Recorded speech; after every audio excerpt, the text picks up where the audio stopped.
Posted running.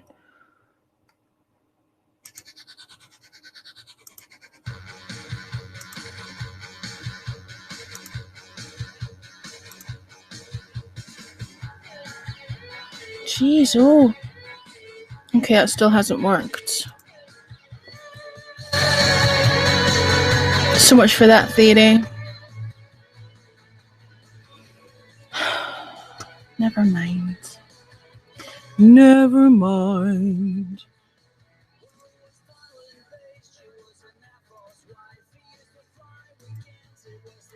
I'll get there eventually.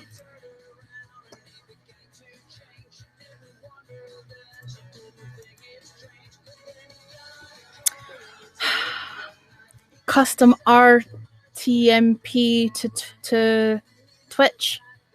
I've obviously fucked it up again. Hi Brenda, welcome back.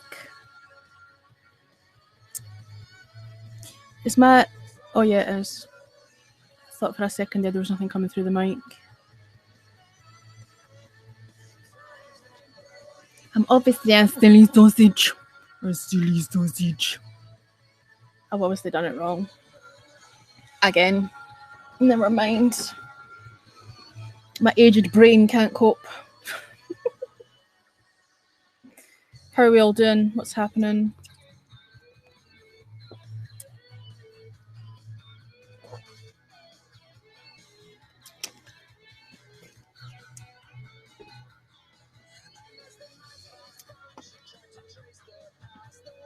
It says it's running, but then when I've gone into Twitch itself and refreshed my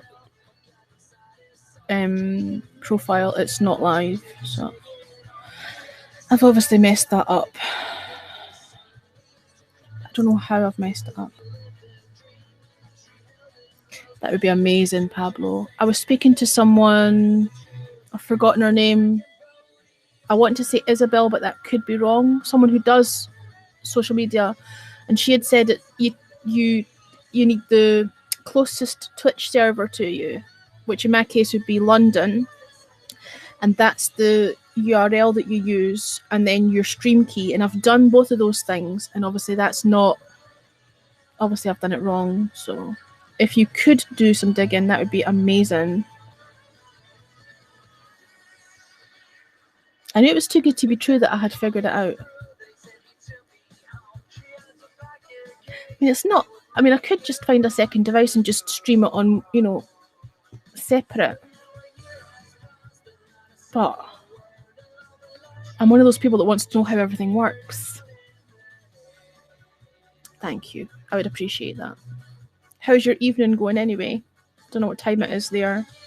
It's 3:45 a.m. here.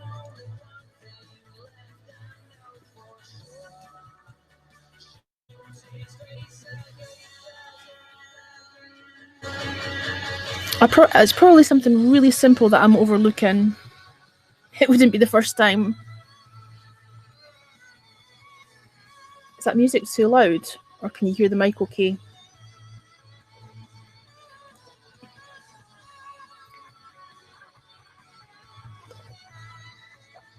That tea's too weak. I've left the tea bag in it. It's 9:45. Oh, so it's getting later there. I need to figure out my time zones again. I used to be on the ball with that, knowing what time it was and where, and I'm out of the loop a little bit. My standards are slipping. You can barely hear the music. That's good. I don't want it to be too loud. I think what's happening is the mic's picking up the music from the monitors, from the audio monitors, the near-field monitors. Obviously, I've got the mic pattern on Cartoid, so it's picking up mostly from the front, which means it'll just be getting a little bit of sound from the back. I don't have like a stream deck or anything that I'm, you know, inputting multiple sound things into the system. It's literally just the mic picking up the music in the background, which is all we need really. We don't need it to be broadcast quality music. It's just background music.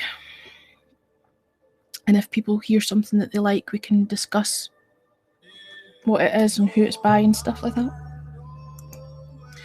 I've given myself the hiccups. Crikey. I do love this song. Might turn it up just a little bit. Too many people being on Haps and getting used to the toilet. I know. I'm usually pretty good with what's happening in Australia. I think it depends on who you talk to most often, you know, who you interact with most often. I think California is like 8 hours behind us. And I think parts of Canada are 5 hours behind us. I think. And then there's like 3 different time zones in Australia, so that's like, and then New Zealand's 12 or 11 hours ahead or something. It's like the same time but opposite, I think. God, I need more tea. I'll figure it out. I was trying to have this conversation with the Hi Space Love. By the way, if anybody wants to come up, by all means, let me know. Just raise your hand. I keep forgetting that you guys can't request and that I need to ask you in. I keep forgetting that. I forgot what I was going to say there. It's gone. It'll come back.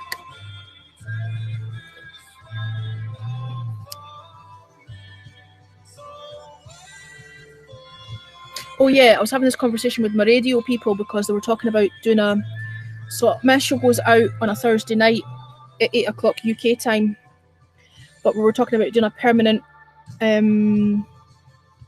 repeat during the weekend, and we were trying to figure out time zones for a daytime repeat, so maybe like a Saturday sort of late morning, and we were trying to work out what time it is elsewhere. Need more wine. I'm drinking Earl Grey tea, but it's like gnat's piss. It's really weak. It's too late for coffee and I should be sleeping soon, so I don't want to pour more coffee. Hi, Johnny Be Good. Johnny Be Good. How are we doing? You all missed my Tina Turner impression on the earlier broadcast. Is that you volunteering to come in, Space Love? Oh, hang on. Are you on Haps or are you on Periscope? That matter? Will you still get a notification for? Wait for me, take this weight off from me. Wait for me. I've invited you, Toots, but I've invited you on Haps. I don't know how to do it. You can't, I do know, you can't call in from Periscope. You have to be on Haps. Take this weight off from me.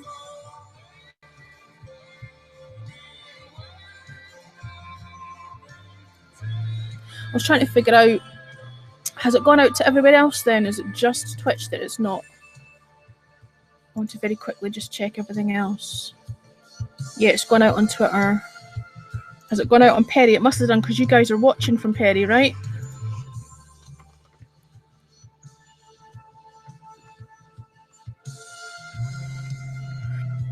Yeah, it's gone out on Periscope.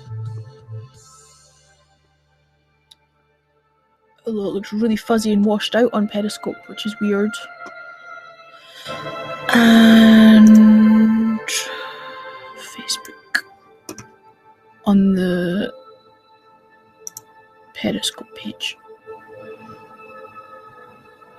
Yep, and it's clearer. It's so strange. So it's really.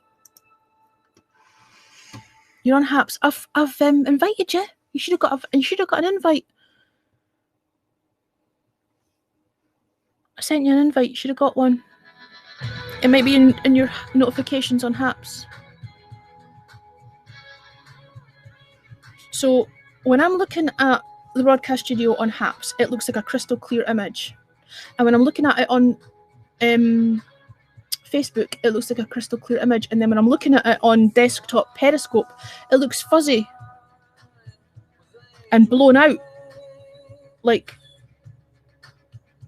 blown out. Like, that's the only way I can describe it. Like overly too bright and fuzzy. It's weird. See everything. Even Twitter looks fine. Twitter looks clear as well, so it's just Periscope that's broadcasting a shit image. Oh, my Sunday, make my Monday come alive. Just like Tuesday, you're a new day. Is it clear on Periscope? Well, on desktop Periscope on my screen, it looks really poor quality. Friday night. Okay, check your notifications, Space Love. You should have an invite.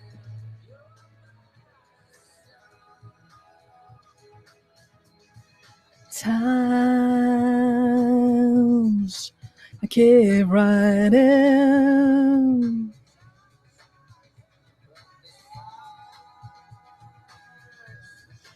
You have to win.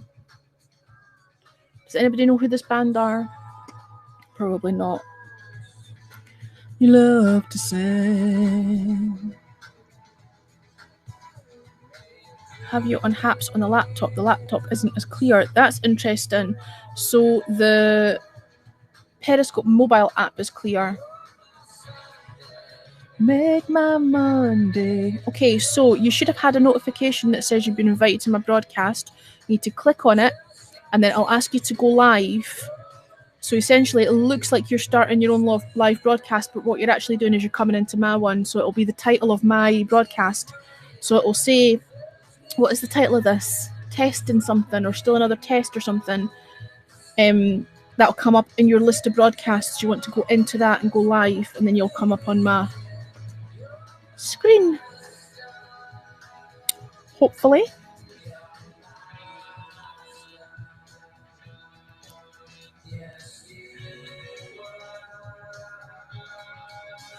It's a fertile sea, your imagination. Just watching you is an education.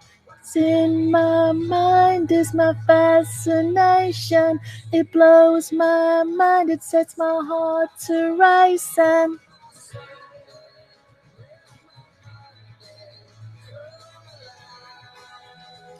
You make me come alive.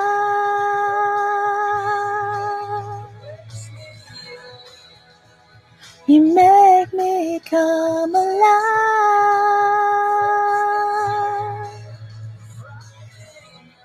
This is a song about his kid. He's singing about his kid. Got an itchy eyeball. An itchy eyeball. Did you find it, Space Love? You should have got a wee notification on your phone. It might even be in your emails as well. Or if you go into your list of broadcasts, it should be listed. And you can join it.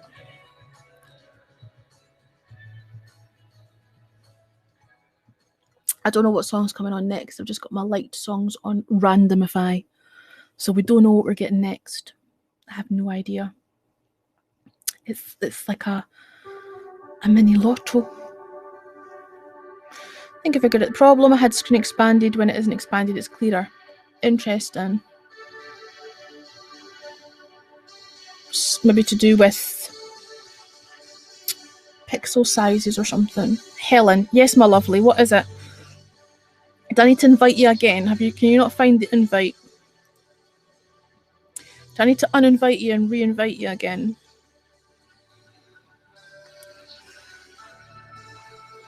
Okay, let me uninvite you and then re-invite you. Are you on a desktop or are you on your phone?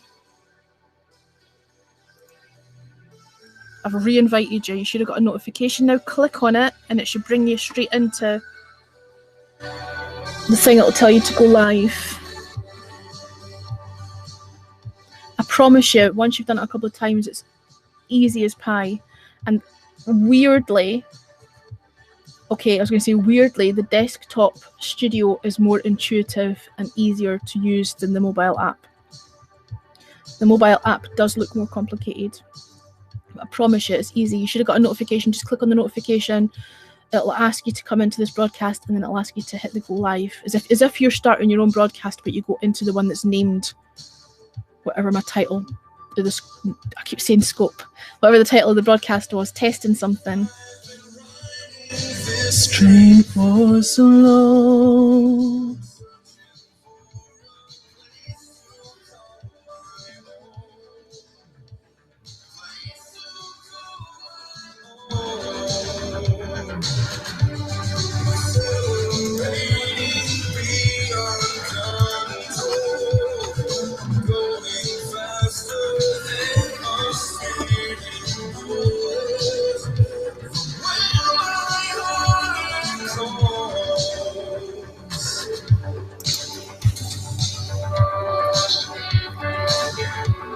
I'll tell you what's interesting. They introduced a thing telling you what your CPU was looking like, and they've taken it away again. I don't see that anymore. You know how they introduced a thing on the broadcast studio that told you what your CPU usage was like? I don't see that there anymore.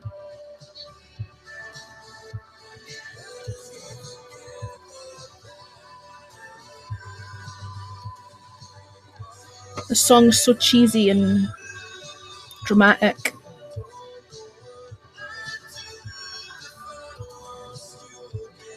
It reminds me of Truth from Periscope. I think he introduced me to this song.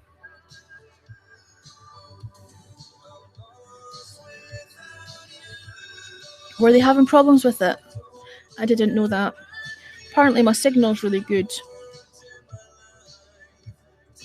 But I don't know what my CPU use. Do you know, what I have remembered to do is exit Audacity, because when I had that running one time, everything was super slow. You've just tried it twice. Normally when you come in, it kind of kicks you out of the comments, like you're kind of leaving the broadcast to come back into it again. It should be just a case of clicking on the notification and then agreeing to go live. Do you want me to uninvite you and re-invite you again?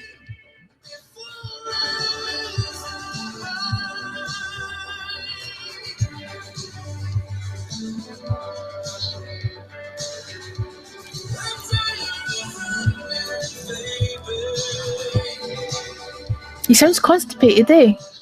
A wee bit. I'm tired of running, baby. Okay, let me try one more time then. Uninvite. Re-invite.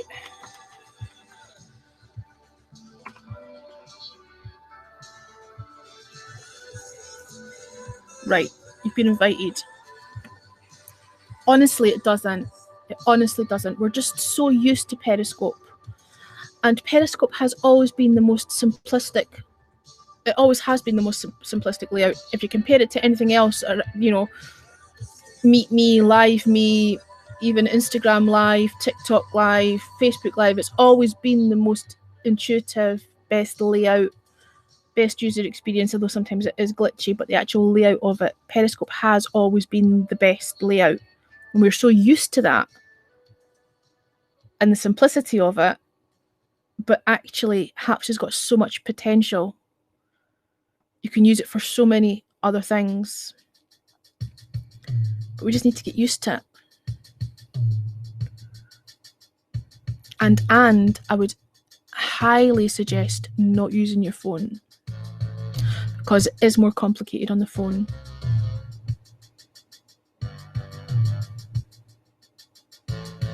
Ooh, this sounds like a cover version. It doesn't sound like the original. This is Assault on Precinct 13 by John Carpenter, but it doesn't sound like it came from the film. Who's playing this then?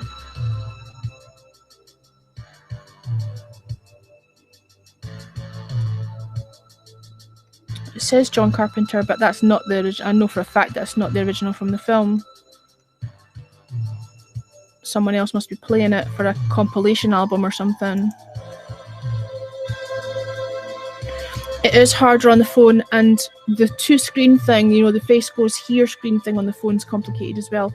If you are going to use your phone, I would suggest using it in landscape mode. It's easier than trying to do it in portrait mode.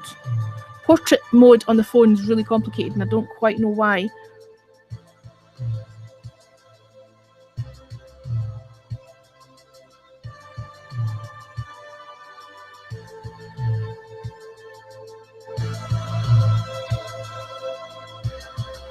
I mean, there's no hurry. I will wait for you.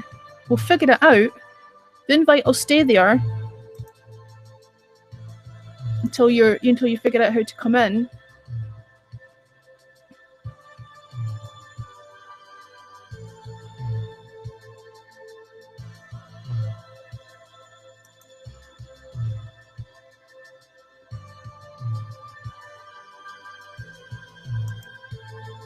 I think I might play this on Thursday's show. I haven't played it for a while.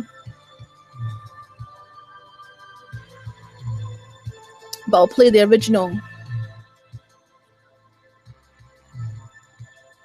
I'm sure I've got the file of it. I'm sure I bought it off at iTunes at some point.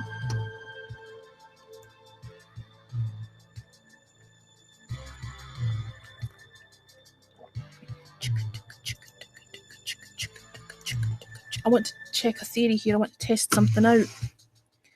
Boom, boom, boom, boom. Boom, boom, boom, boom.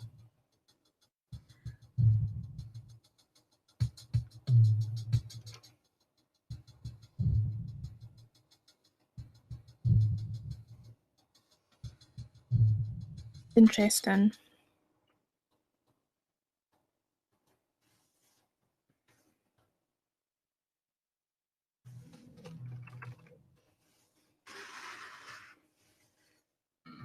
While we're waiting for Space Love to come in, does anybody else want to join in?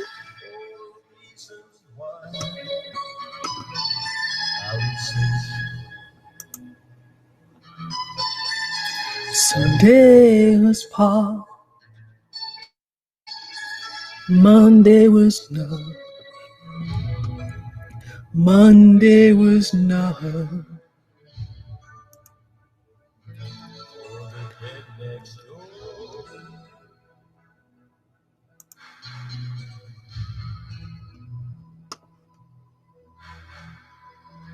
One error, silent error. Hello, Revolution. How we doing? You'd be more than welcome, Brenda. I really hope Space Love figures it out. It would be nice to see her face.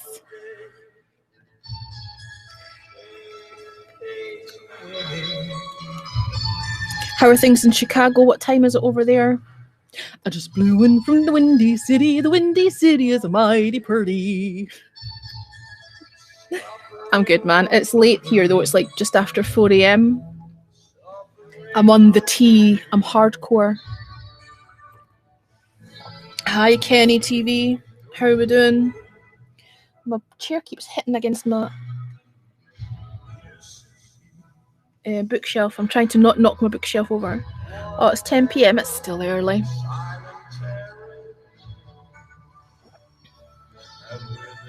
If you would like to come up, you'd be more than welcome. Hang on, I'll invite you.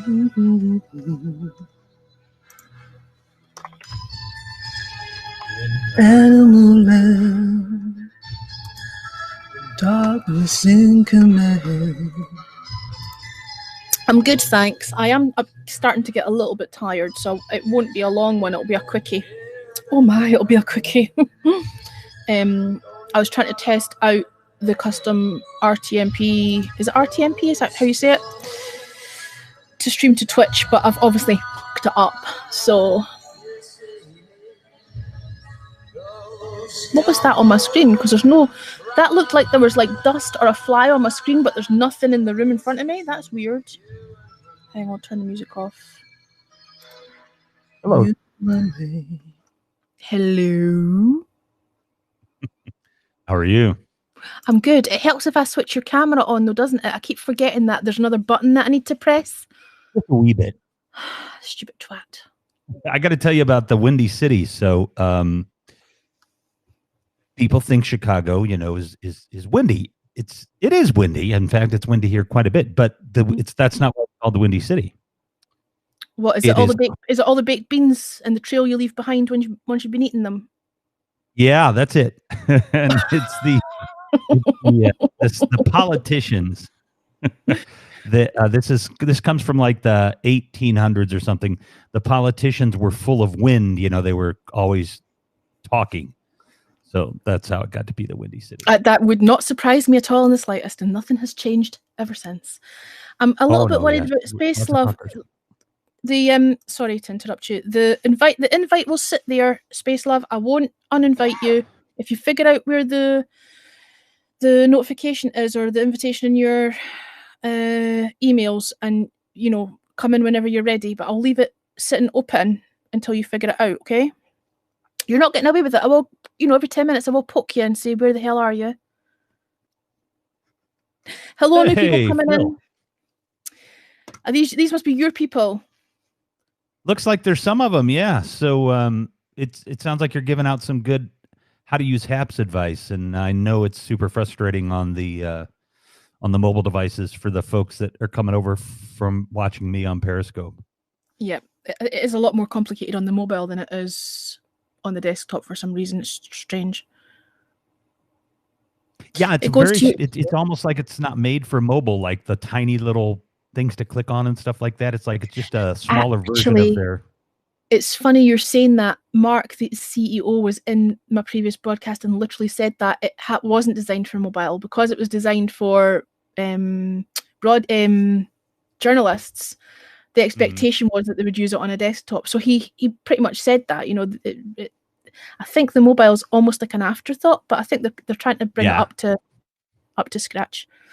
Yeah, I think they ported it over to mobile, but yeah, I'm guessing they're coming up. They'll build a new one from the ground up. Do you want to talk to your people in the comments? I think there's. Yeah, hey Phil, how you doing? Actually, I don't know Donnie Darko, but Darko here, but he says I can't see my people in my audience unless they comment. You know what else is trouble too with the mobile is a lot of times the comments don't flow. Hey Phil. Yeah, she talked to the CEO.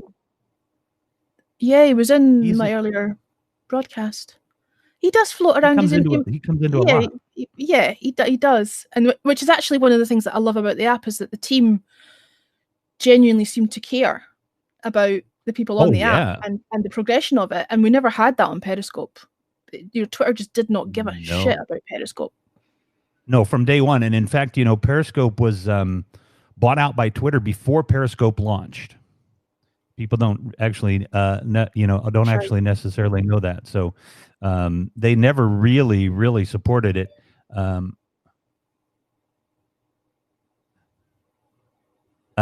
Who's Jamaican, Nico?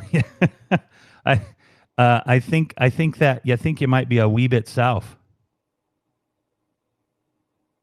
Is she a Jamaican? Who the fuck's she? You referring to me? Don't be a dick. Yes. I don't know. I don't know what's happened there. Space Love has invited me to her broadcast, but I'm broadcasting, so I can't come into Space Love's broadcast. So if you can hear the Space Love, I can't leave my broadcast to come into your broadcast. She has she's got one going. But hey, let me ask you this: do you know what the heck what are these things called? Takeovers? Is that like where you can invade somebody else's? So no, what that is that changes the whole screen. So if I type in takeover and I type something and I say hang on, I'll type something. I'll say, where is it?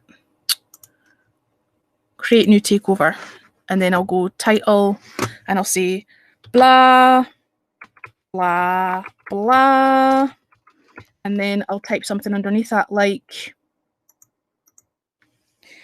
she is a Jamaican, and you save it. And then you push to program, you highlight it and you push to program. What happens is it takes over the whole screen. So whatever you've typed comes across the screen like that. And you can type it as long. Oh. So you could type in a long message. Very interesting. So you can type in a long message, but you can also change things like instead of the takeover for the whole screen where we leave, you can also have a notifier in the top. So you could say something like, create a new notifier. I could say, breaking news. And then I'm going to type some breaking news, right? You ready for this? America under siege.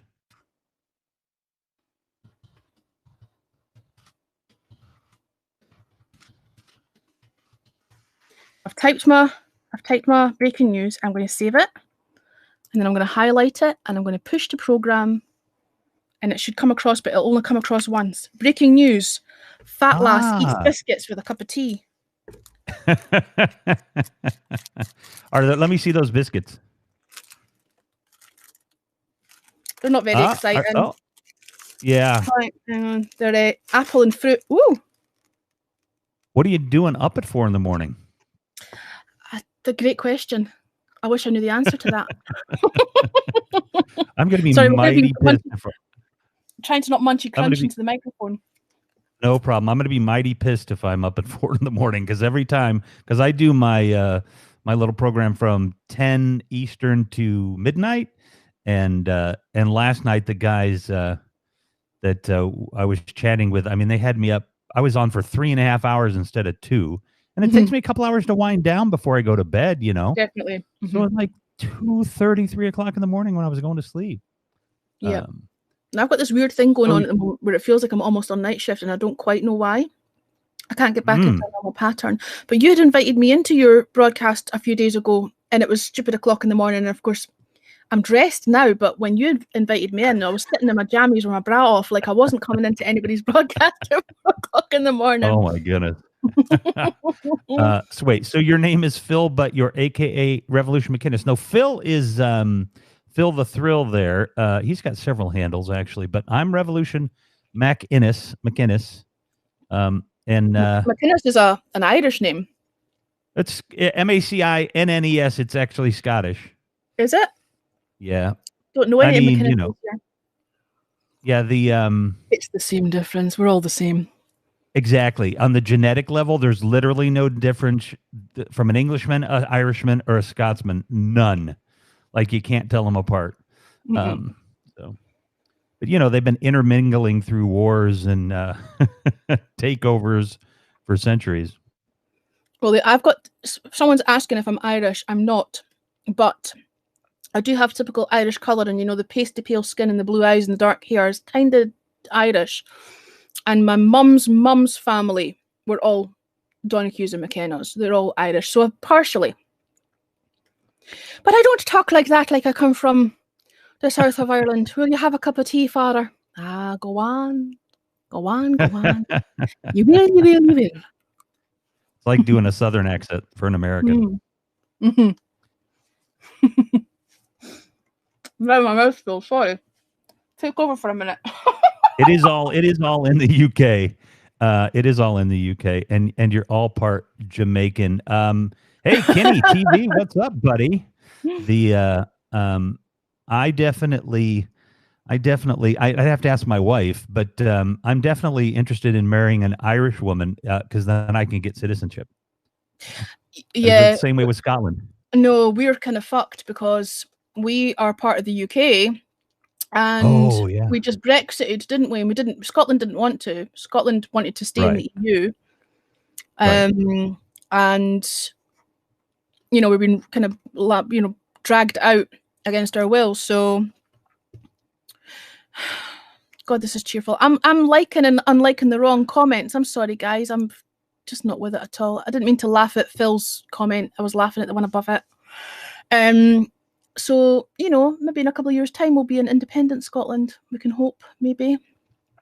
You know what? I've got bad knees, and so I can't run, but I'm a good shot. Though I'm a pacifist until you punch me in the face. But if Scotland decides to go after the English, you know, I'll volunteer. I'll come over. You know, I'll help. I'm hoping we can do it without bloodshed. You know, my surname's Wallace, but. You know, we're hoping to not repeat the same the same tragic mistake. The same issues. But it's just horrible, yeah. you know, those English kings are always a little something off about them, and you know, Charles is due up next, so you never know. He might just let you guys walk on through. Mm. They're a shady bunch. England will not let go of Scotland because what they don't want to acknowledge or admit is that actually we pay in more in tax per head of population than anywhere else in the UK, and we are propping them up financially. We're brainwashed with this bullshit of Scotland are subsidised. They're absolutely not. We have vast resources that England don't have. If we were a drain on their purse, we would have been let go of a long time ago. You're right. You've got to ask the question, why are they so determined to hang on to us? You know, there are like your financial reasons for that. Yeah, absolutely. Yeah, it's not the haggis. No, no, it's not the haggis or the whiskey. Or the whiskey. They yeah, the British are man, that, you know what, I don't want to depress you, but that Brexit thing is it's just it's just like, I mean, it's like, just, you know, let's just fuck ourselves, for lack of a better word. You know, you've nailed it. That's exactly it. And a lot of it comes down to xenophobia and this, you know, bullshit notion of, you know, England for the English, and, you know, don't have people from other countries coming here. Like, we are going to be fucked royally. Mm-hmm. You know, this nonsense of, oh, we've taken back our country. Taking it back from what? We were able to, you know, move around and work and live and study in something like 27 different countries, and you can't do that now. All you've done is just fuck the next generation of people who might have wanted to, you know, study in France, or, you know, it's just, I'm too tired. Yeah, all that nationalism. I'm gonna get all fired up. Yeah. Yeah, gonna get all fired up. You don't want to fire up a Scottish person. They you know, you guys can get pretty fired up. No, at 4 in the morning. No, there could be you guys could have an insurrection. You might start one yourself. The French are very much not accepting of outsiders either. From what I understand, you know, like, you can only, if even if you're born there but you're a black person, like, oh no, you're not French. Only white people are French. That's been my experience of France generally. Really? I know that the English are disliked immensely in France. But the Scots have the old alliance. We have you know, few hundred years, and, you know, kings and queens of, you know, France were kings and queens of Scotland. You know, Bonnie Prince Charlie fled to France, and Mary Queen of Scots and all that kind of stuff. And you know, we would trade oysters and claret, and, you know, a couple of there's an old tradition going back that the Scots and the French are friends. Ooh, my Wi-Fi's just kicked my camera off. It'll come back in a sec. I remember going to Paris when I was 17 on a school physics trip in 1998, which was during the World Cup in France. I get the distinct impression, looking back, that the physics teachers just wanted to be there for the World Cup. But, you know, the physics trip was an excuse to be there. And I remember, obviously, you've got the streets are filled with people from all over because it's the World Cup, you know, and the football's being held there or whatever.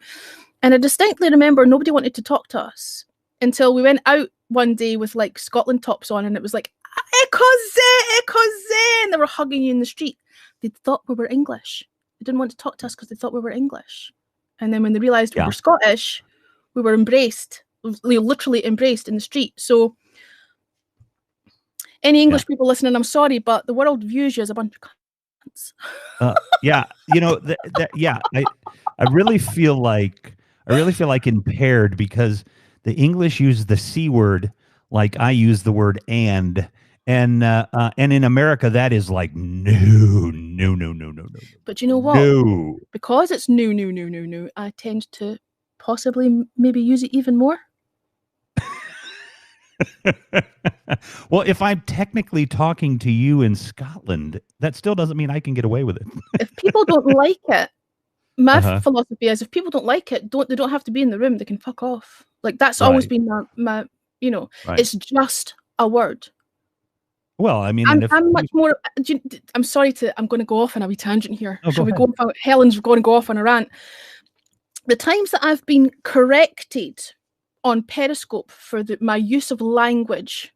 Uh-huh. Normally, it's someone who's fundamentally Christian. You know, there's Right. you're bad language and all this kind of nonsense. Yeah, you've got a potty mouth, and inevitably, when you ask that person, "Do you own a gun?" They almost always do. And I think yeah, to ma'am, I myself, do. well, I think to myself, guns were literally made to maim or kill people. But thou shalt not kill. You're a fundamental Christian, but you'll own a gun. But I can't tell you you're a cunt. I'm sorry, you are a cunt. If you're more offended by the use of the word cunt than actually being one, then you're a cunt. There we go. Oh fuck, that's a lot of C words there. The yeah, well, it's what- my channel. If I get banned, I get banned. Whatever, I don't care. yeah, well, no, Mark and those guys, they said we can say whatever we want.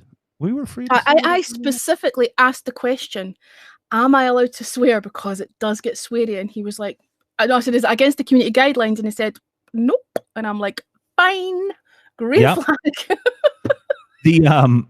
I mean, you couldn't even have a program if you're Scott and you're not allowed to swear. I don't even think that's possible, is it? No, I think we do tend to use it as punctuation. Do you have vicars there? Yes. They swear like I bet too. I remember having a conversation with a priest, Catholic priest, about swearing. And I'll tell you what he told me, and he was 100%, and I'm not a religious person. But bear in mind what he said, and this is essentially what it comes down to and my beliefs. It's just a word, like any other word, unless it's malicious. If there's anger or there's malice in your heart when you're using it, that's the sin. The use of the word is just a word, and you can make any word offensive if you're malicious with it, and that's true. Yeah, People need to get over it. It's just a word. And if you've added connotations of it being, female genitalia or whatever, that's your bad, because that's not what it means here. It's literally, it's like another word for a person. You can be a good cunt, a horrible cunt, a stupid cunt, a funny cunt, a fucking total cunt. Do you know what I mean? It's just a word. Yeah. Yeah. What's the most offensive word do you think that in Scotland? I don't know about in Scotland, but for me, being called a bitch is more offensive than being called a cunt. Then gotcha. Personally, for me. Yeah. Because you don't really say that without having some kind of malice behind it. It doesn't, right. It's difficult to say it in a joking, but that's just me personally. I don't know about, I think you were not easily offended. Right. Unless you're a Catholic in a Protestant area or a Protestant in a Catholic area, in which case people do get offended, particularly in Glasgow. But we don't do that shit in Edinburgh. Just like in Ireland, the Protestants and Catholics in Scotland have a little, don't quite get along. Not in the whole of Scotland. It's mostly a West Coast Glasgow thing. Celtic and Rangers football teams are affiliated or associated with religion. So, your Rangers fans tend to be Protestant, your Catholic, your Celtic fans tend to be Catholic. And maybe not so much now because it's frowned upon. Well, it's openly frowned upon. Obviously, it still goes on, but, the mentality, these people have been brought up with that mentality for generations. So you're not going to completely stamp it out, but the authorities view it as hate speech. Yeah, no, there's no, absolutely agree. I would not tolerate any kind of racism or anything. That person would be blocked, and that's a different thing. That's malicious. Thanks, Brett. Oh, yeah. I agree. So the Catholic Protestant thing, but it's not really a thing in Edinburgh. Edinburgh is much more, there's a lot of English people in Edinburgh because our main industry is banking and insurance and things like that. So it's a different dynamic. But in Glasgow and in the little towns around out and about, in the outskirts of Glasgow, sectarianism is still a thing. And I have a friend who is a comedian who's Sikh. Okay, and his family migrated and moved to Glasgow, and he was brought up, and he's Glaswegian, but his family are obviously descent of, I think one of them might have been born in England and the other one came from, I don't know if it was India. I need to ask him, actually. I don't want to say the wrong thing. But his family are Sikh, and he wore the turban, and he was growing up in Glasgow in the 70s, which was heavy duty, sectarianism. And he told this story of coming home from school one day and being stopped in the street by this group, by this gang, and asked, "Are you Catholic or Protestant?" And he said, "I'm Sikh." And they said, "Aye, but are you a Catholic Sikh or a Protestant Sikh?" They didn't give a shit that he was brown or wore a turban or was a Sikh. They only cared about whether or not he was, and whatever the answer was going to be was going to decide whether or not he got a kick in, whether he was Catholic or Protestant. There was no racism. It was just that Catholics hating Protestants, Protestants hating Catholic thing. And that kind of sums up Glasgow, certainly, a couple of decades ago. Things are getting better. When I moved to New York from the Midwest, the first day of school, it was 8th grade. And these guys came up to me and they're like, "So, are you Catholic or Jewish?" And I'm like, "I'm Baptist." And they're like, "What?" I'm like, "What do you go, like, don't you understand English? Do you go to synagogue? Do you go to temple, or do you go to a church?" I'm like, "I go to a church." "Oh, so you're Catholic?" "No, I'm Baptist." Those were the only two options. What is a Baptist? Yeah. And I wasn't even really Baptist because we didn't really go to church, but my parents had gone to a Baptist church for a while. So that's the one I identified with. So if you weren't Jewish or Catholic, they literally didn't have any idea who you were. That's funny. They were very confused. Yeah. Hey, Brett, if you're still in here, oh crap, I was going to ask you something and now I can't remember it. It must have had something to do with swearing. Maybe it'll come back to me in a second. So how long have you been on Haps? A couple of weeks. I'm one of the everybody's been on for a couple of weeks. I'm one of the great Periscope, migration of the migration of 2020. Yeah. Yeah. I think I've even got that in my bio, just another Periscope refugee. Yeah. Well, I'm grateful for it.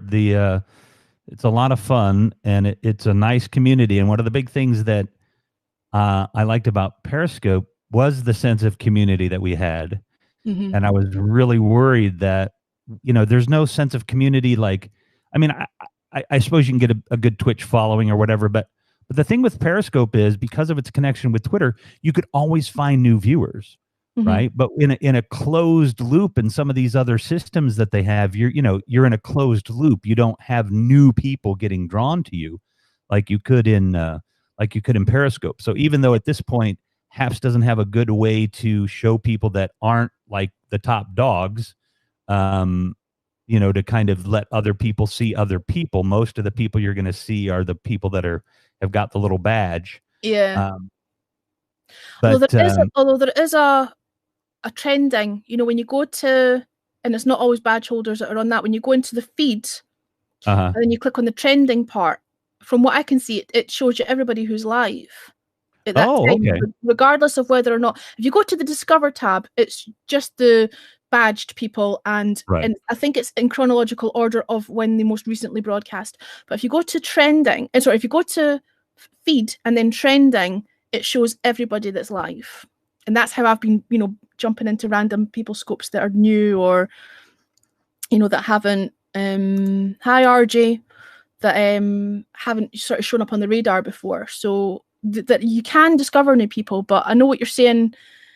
I think it's great that the multicast thing is a thing, because obviously you can still pick up people externally from, whether it be Twitter or whether it be, if you're multicasting out.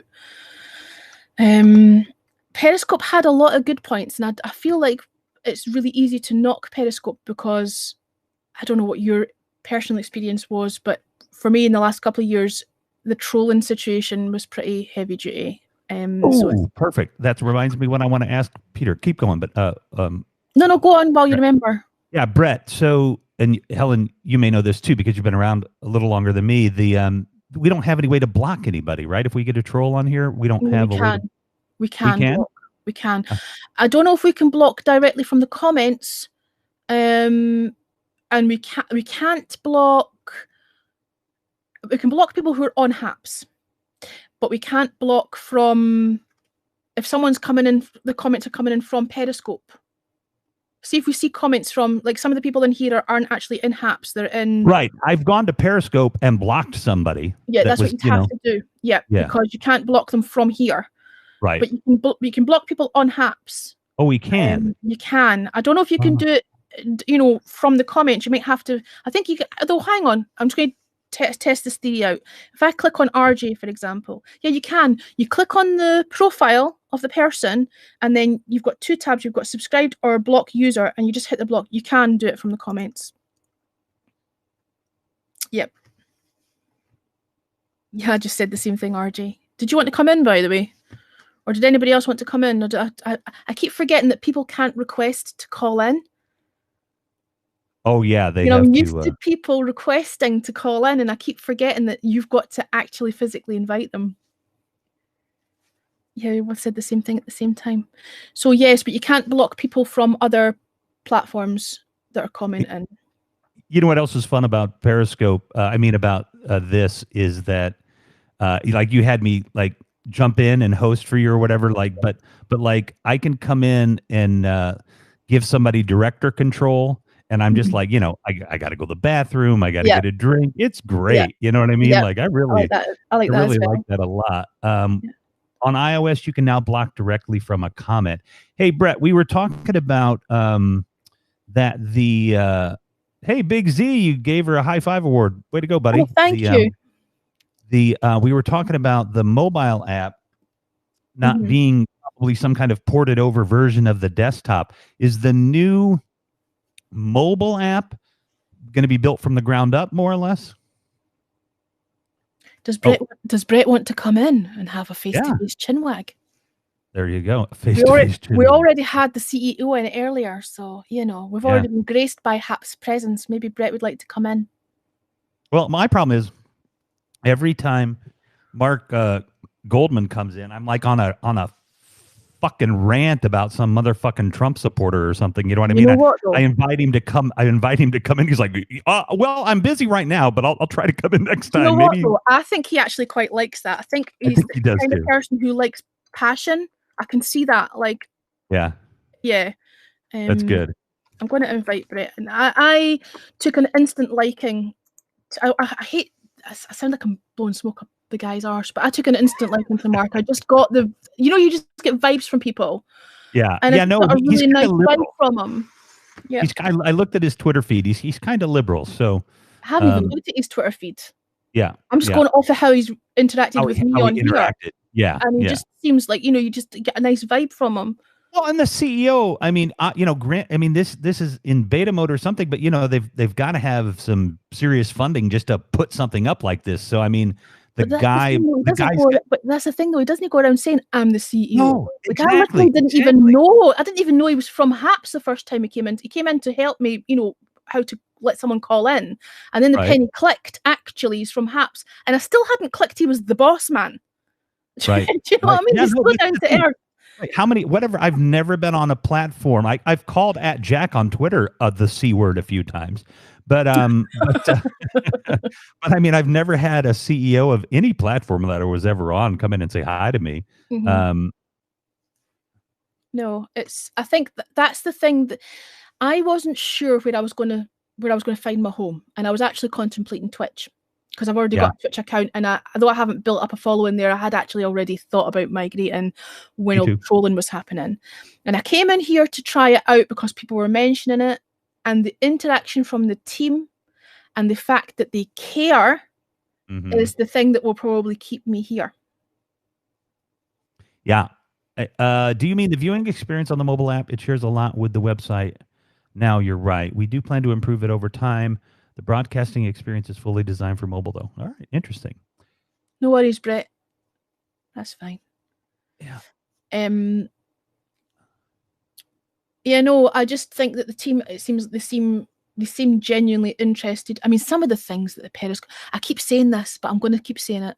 Some of the things that the Periscope people keep moaning about is really nitpicky.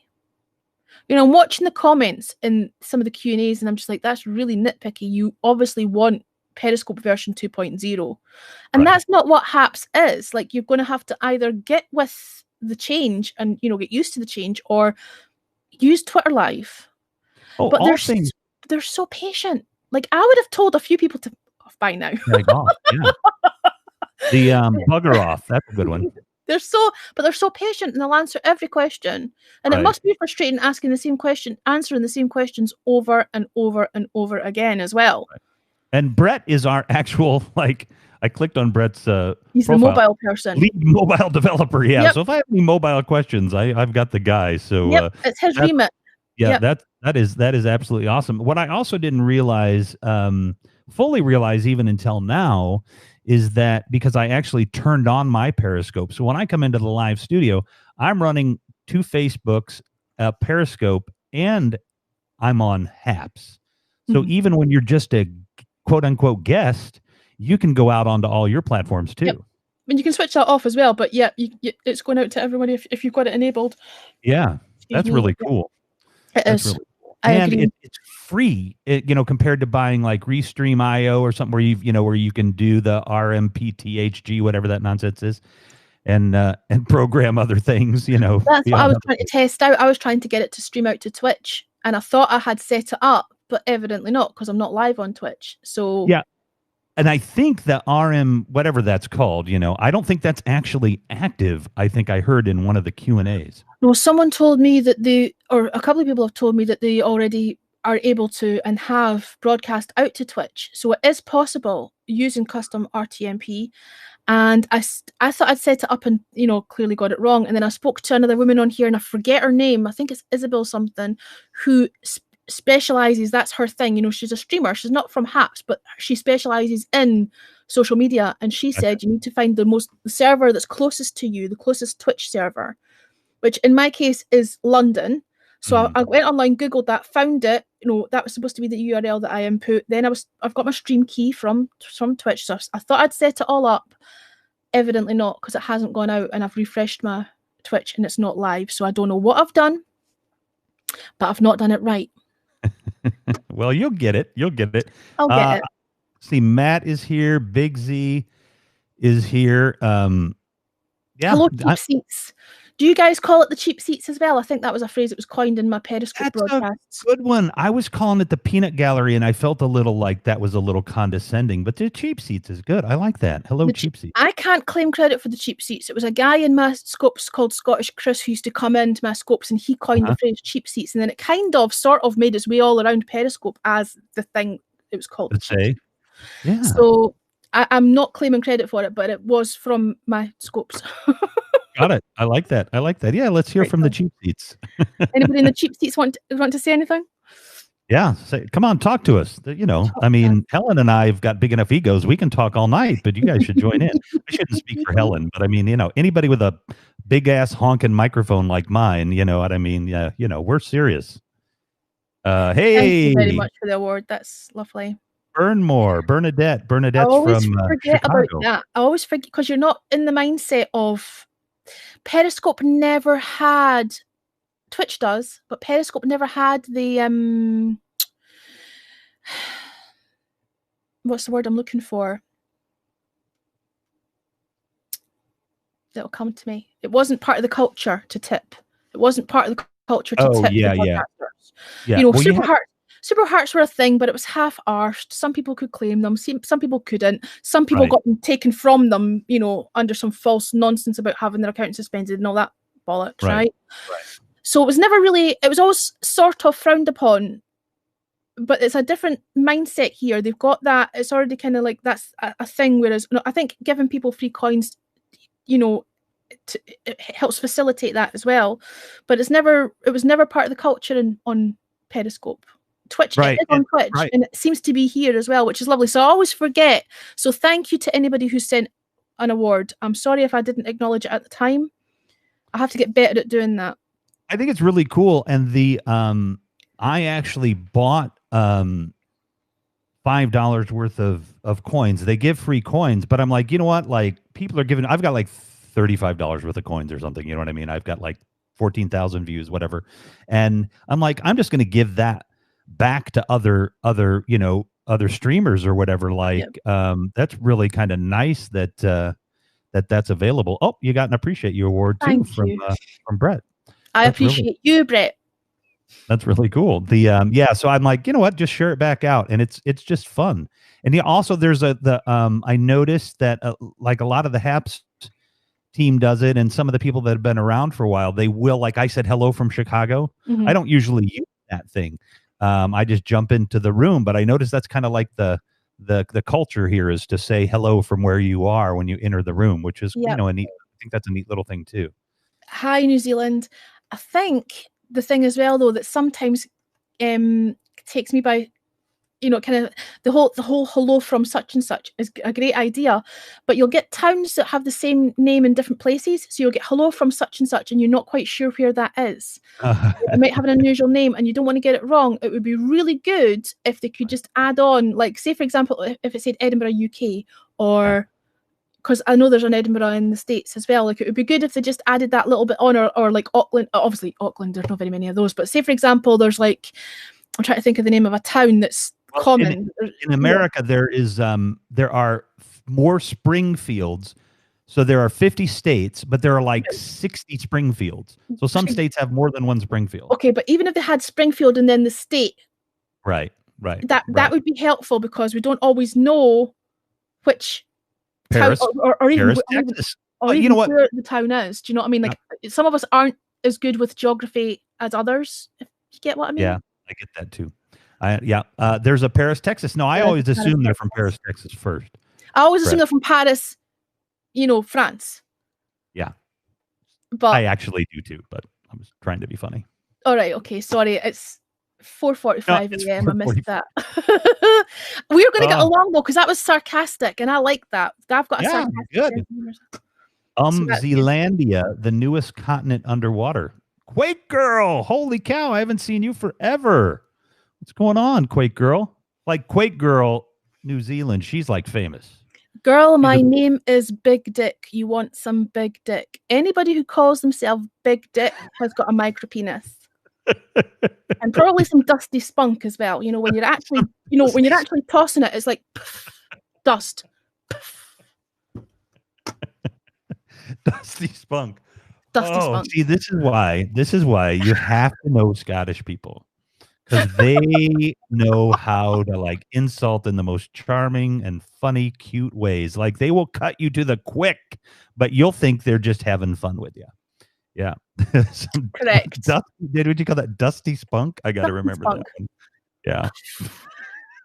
and the motions and everything. Of course. Verbalization. Of course. You've got to explain it for the really slow people in the cheap seats. The ones that are, I know. Like Dusty Spunk himself. You needed that physically explained to him. Right. Oh, girl, my name is Big Dick. You want some big dick? I'm going to mute my mic and nip to the loo. Just for a second. All right. Nip to the loo. I think that means she's... Yes, I know what you're going to do. Nip to the loo. Yeah, I've been drinking a lot of tea. So can you take over and do your thing? While I You got it. Thank you. If there was a swearing world championship, the Scots would win it. I like her accent. She reminds me of a friend of mine from UK. Puff boy. Ha ha. Yes, he's a poofter. Yeah. Well, I'm taking over for Helen for a minute, and my name is Revolution McGinnis. And I'm in Chicago, and it's really nice to hang out with all of you. And where are you in the world? What are you up to? It's almost 5 a.m. in Scotland, where Helen is, and just about 11 o'clock at night here in Chicago. So, Quake Girl, your phone is... Hey, I know my phone has been naughty and won't charge. You weep. Oh, that's not good. That's not good. How are... Like, New Zealand is like the like everybody looks up to New Zealand. You guys have done so well. I have great admiration for New Zealand. We have not been able to accomplish anything in the United States at all like they did in New Zealand. It is it's just been tragedy after tragedy here, and of course we had a full-blown insurrection in the United States yesterday. So was that yesterday? Or was it the day before? I don't even know. I am so confused. I have not been in too many of these revolutions, apparently, that we're supposed to be going through. Bonkers capital of the world. I do remember you telling me some of the rather interesting things. Wow, that was 3 days ago. The insurrection was 3 days ago. I was thinking it was just yesterday. It has been a long 3 days. It has been a long 3 days, no doubt about it. Hello. And she's back. Thank you for taking over there for a sec. Oh, no problem. I have been watching it in absolute horror. Yeah, around the world, I have heard these reports of people from around the world are just in shock. That the United States, Are we talking about the situation at Capitol? yeah, and the Capitol, yeah. Horrific. And what's coming out now, Helen, is like the latest stuff we're starting to see some of the possible coordination within Republicans and stuff, and the guys with zip ties and the car with bombs and all this stuff. Like this could have been a just an absolute catastrophe. How are you coping? You okay? You know what? I got to be honest. I'm not okay. We've got almost 400,000 dead, out of control COVID, and are literally the president of this country is involved in trying to overthrow the Congress of the United States. He aimed an attack at the Congress of the United States. So I'm actually kind of concerned, and definitely I'm all the way down here in Chicago, but definitely looking for this quickest path to Canada if need be. Even though we're not allowed to go over there. I think it was always inevitable that as soon as he lost, because he's a sore loser. See, and I want to just explain something here for people who don't quite understand my mindset. People in Scotland generally don't like Trump. Yes. And that harks back from before he was the president. He has treated people here like shit, and we don't take kindly to that. There was a little old lady who wouldn't sell her land to him as part of his golf course, so he cut off her water supply, an 80-odd-year-old woman, because he's a petulant child. So we don't like him generally anyway. He's always claiming to be Scottish, but we don't claim him. We don't want him. He also chose to have a fight with the Scottish government over offshore wind farms. They were building offshore wind farms because, theoretically we can actually sustain ourselves on renewable energy, and he wanted them to not build offshore wind farms because it would ruin the view from his hotel. That's the kind of person he is. So we don't like him. So it was inevitable. We could foresee a mile away that as soon as he lost, he was going to be removing him from the White House. Was going to be like trying to get a 3-year-old out of a supermarket taking a tantrum. Mm-hmm. But well, the people of New York knew too. But what happened, and it's irrelevant whether you're left or whether you're right, it's irrelevant what your politics are. What happened the other day was completely unacceptable. And the thing that's shocking to me is that if those had been black people or people of colour, they would have been shot before they got anywhere near the periphery of the building, let alone allowed in the building with weapons and, Well, and what we're finding out more and more now is that, the White House blocked National Guard troops from coming in for an hour and a half. And there was no coordination. It looks like the DC police may not just have let people in the gates just kind of at the time in support, but it looks like there may have been some coordination within the DC police. They were enabled. Yep. But it's the what's the word I'm looking for? The hypocrisy. Not even hypocrisy, that's the wrong word. The double standard of, everybody keeps trying to compare the Black Lives Matter riots with this situation, and you can't compare the two. People protesting at people being shot by law enforcement because of the colour of their skin cannot be compared to people breaking into, trespassing, and potentially endangering members of the government. Like, you've crossed a whole, regardless of what your politics are, they've crossed a whole, if they weren't white, they'd be called terrorists. Right. But nobody wants to use the word terrorists. Now, I want to know why. It's like when a madman goes on a shooting spree Mhm. If he's a person of color, he's a terrorist. But if he's a white person, he's mentally ill. He's aggrieved. It's the same thing. And we Yeah. watch it thinking, Well, the culture and the white privilege, the white supremacy. I think what's hard for white people in America to not understand, and I think this puts it in perspective for Americans. Now, I'm only talking about white Americans at this point, but being white in America is inherently racist. Just being white, that you didn't, your skin in a certain environment is oppressive. Just who you are, by the nature of who you are and the group that you're connected with. They don't understand that it's ingrained in our culture to be oppressed. It's only 50 years since you could have black. We were talking about, oh God, what's her name? The woman on the bus. Oh, Rosa Parks. Thank you so much, Rosa Parks. It's only 50 years since Rosa Parks. Well, and for all intents, within a lifetime.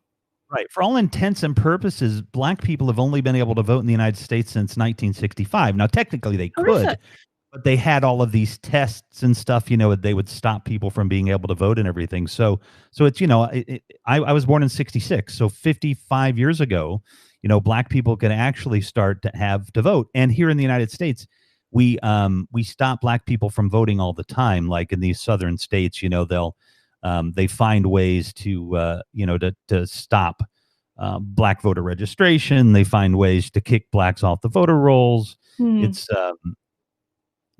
I mean, it's not a it is shocking, but the most shocking thing of all, Quake Girl, and this is the thing that regardless of what your politics is, regardless of what background you're from, when someone can be shot and killed because of the color of their skin, for no other reason other than the color of their skin, there's something very wrong. Okay, not being able to vote, not it's horrific. The dichotomy between the difference between white privilege and, but the biggest example of white privilege is police aren't shooting white guys when they're pulling them over at the side of the road. You can die because of the color of your skin. That is that fundamental, and it's wrong. And someone saying, "What would you know, Miss Scotland?" I'm in a better position than most people living in America because we're watching it from the outside, from an objective point of view. It's irrelevant to me who votes for what. I didn't vote for Trump or Biden because I don't fucking live there. We're watching it. We're watching it from the standpoint of a neutral, and it's in horror. And I don't think Americans realize how much the rest of the world laughs at Trump.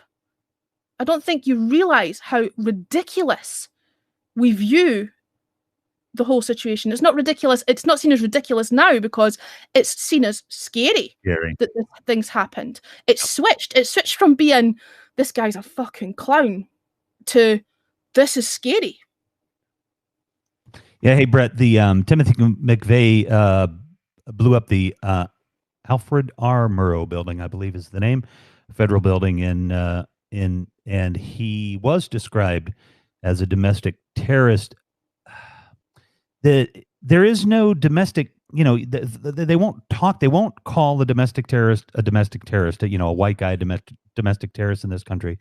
But another big thing that we don't have in this country, shockingly, is a domestic terrorism law.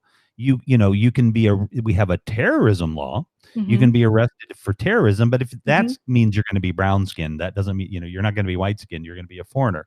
But there is no domestic terrorism law. So you can't even be arrested or prosecuted for domestic terrorism in this country because there's no law for it.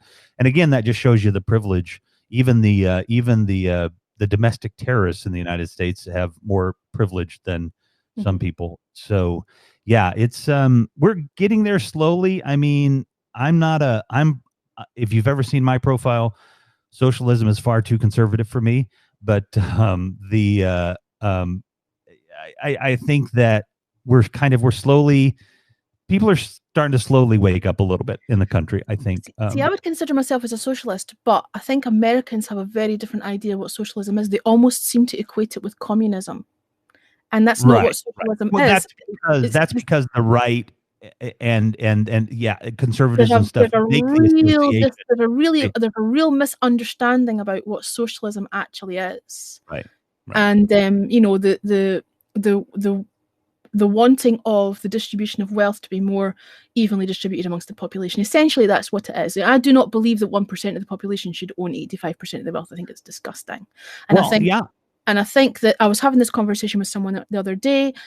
Something as fundamental as having a roof over your head is a basic human right. Yep. Homelessness should not exist in the 21st century, particularly in the world's most affluent countries. It just shouldn't exist. And that is essentially what socialism is. It's, you know, it's trying to find more equality. But they don't see that. They think it's like a communist regime like China and the government control everything. No, that's not what socialism is. Well, and my plan when I rule. Thank you, Bernadette. My plan is when I become dictator is to install a system where we take the gross domestic product, which was $21 trillion last year. We have X number of working age Americans, right? Mm-hmm. So if you divide that number by the 21 trillion, it roughly comes out to about $100,000 to $125,000 US per person a year. And that right there in America is, unfortunately, it's mostly a middle class life now because everything's so expensive. But that right there would give you everybody a good life. There would be no wealthy people.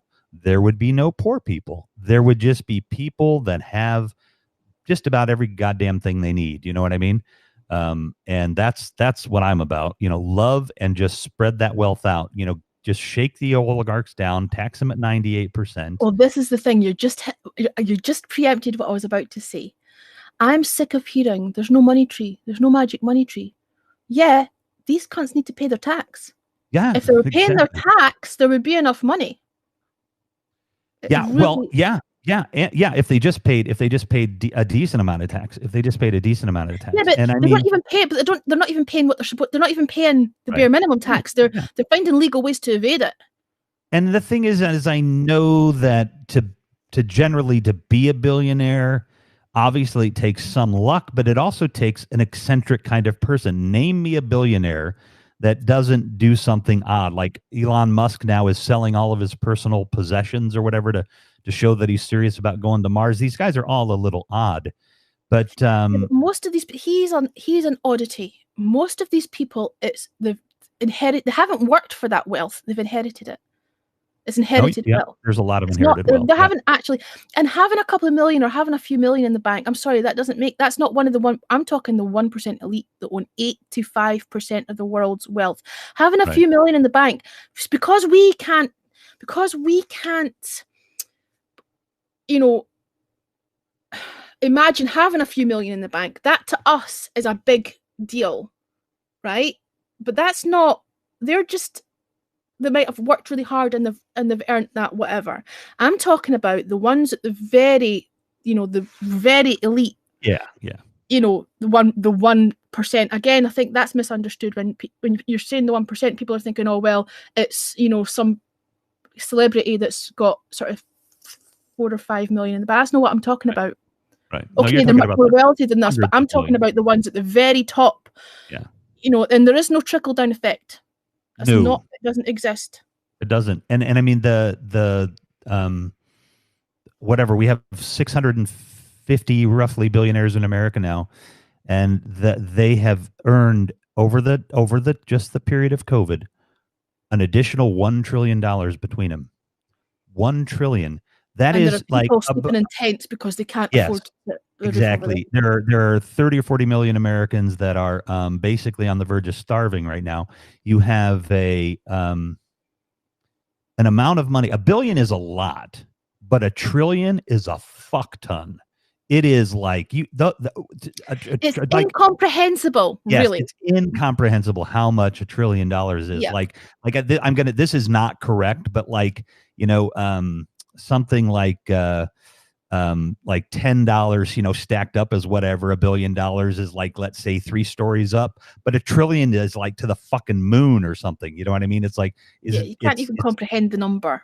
No. And they've gained $1 trillion while the rest of us for the most part in America has suffered. And while all these, and that's the other thing too, it just boggles my mind. If they'd have just taken that $1 trillion and invested fucking 25% of it into PPE and vaccines and everything, like, if they'd have just said, all right, you know what, we're all going to pool 25% of just our earnings in the last 9 months, not our earnings, over our lifetime, they could have solved this shit so much faster.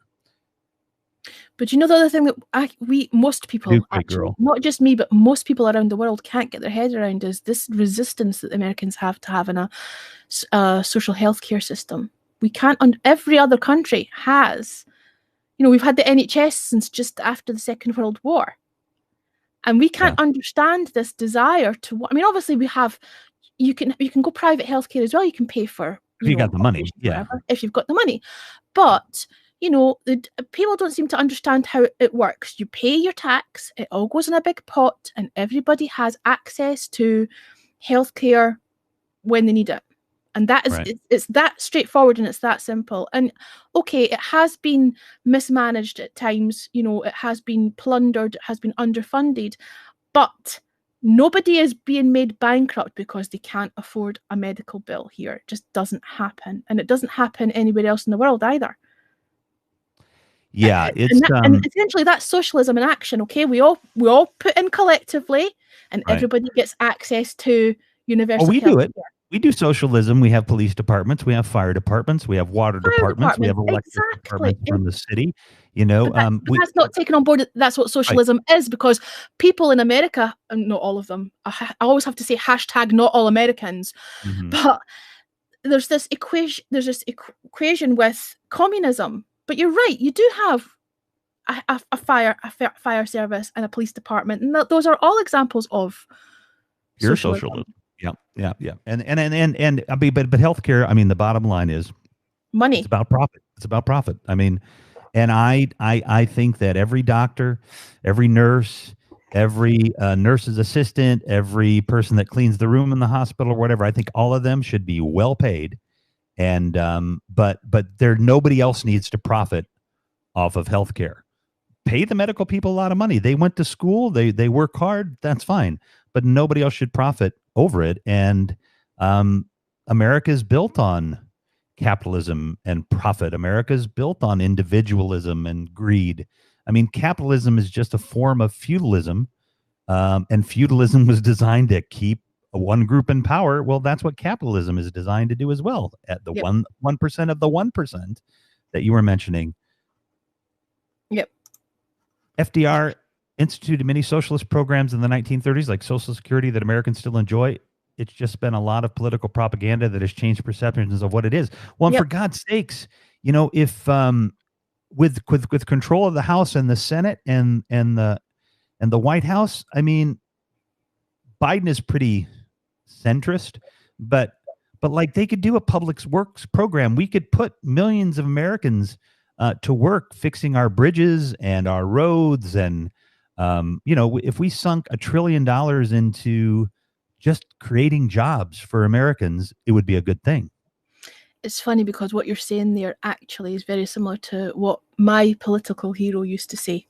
This guy called Tony Benn, who was old school Labour in the UK at the time when Margaret Thatcher was in power.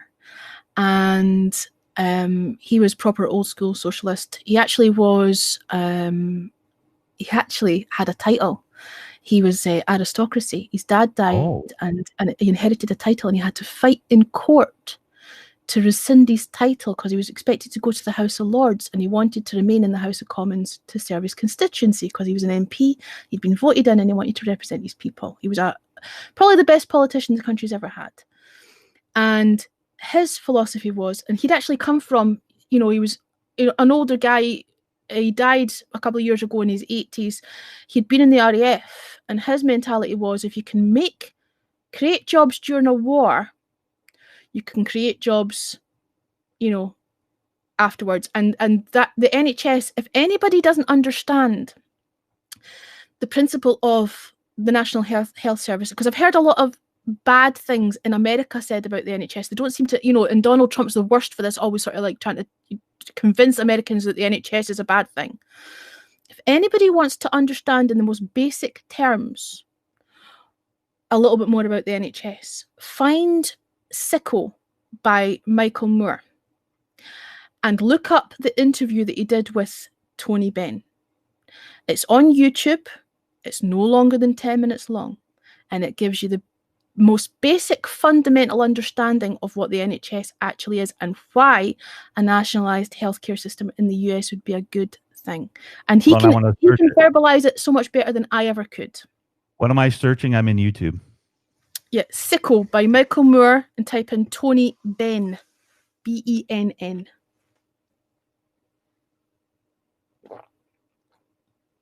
I wish we could I don't know how to screen share. If I knew how to screen share, I would put it up on the screen, but I'm not sure how I to can do tell you how that to screen share.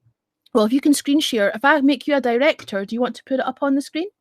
Yeah, hold on a second here though, because I've got go ahead. Hang on, how do I do that? Can I change you to a director? I think you just go to invite and click director, and it should theoretically give me director powers.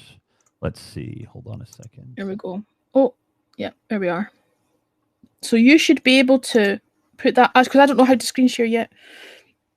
Yeah, I can present. So I have to find the. So it's Michael, the documentary maker Michael Moore, and the film was called Sicko, Sicko. Sicko, yeah. Yes, and it was his interview with Tony Benn. The man that I'm referring to. Michael Moore, Tony Benn, 12 years ago. This looks like this is probably it. Let's see. Let me click on it. Yeah, it's about 5 minutes. Thanks, Yassine. I'm gonna let Revolution. What is your name? Do I have to keep calling you Revolution? It's Revolution. Yeah. Is it Revolution? Yeah. There's a story to it. I'll tell you sometime. But all right then. Let's see. Let me click on this and that. Go full screen. And I am going to skip. Oh, nice. We have yeah, this should work. Hold on one more second. Welcome back, quick girl. Let me just look up something else. Brenda's found it. Good stuff. Yep, I got it. And sometimes there's an issue with the sound on mine though. So let me see. Let me play this and see if you can hear it. Okay. Before we put it out there. Can you hear it or no? No. No, you can't. Hang on, let me check my cans. Wait a minute.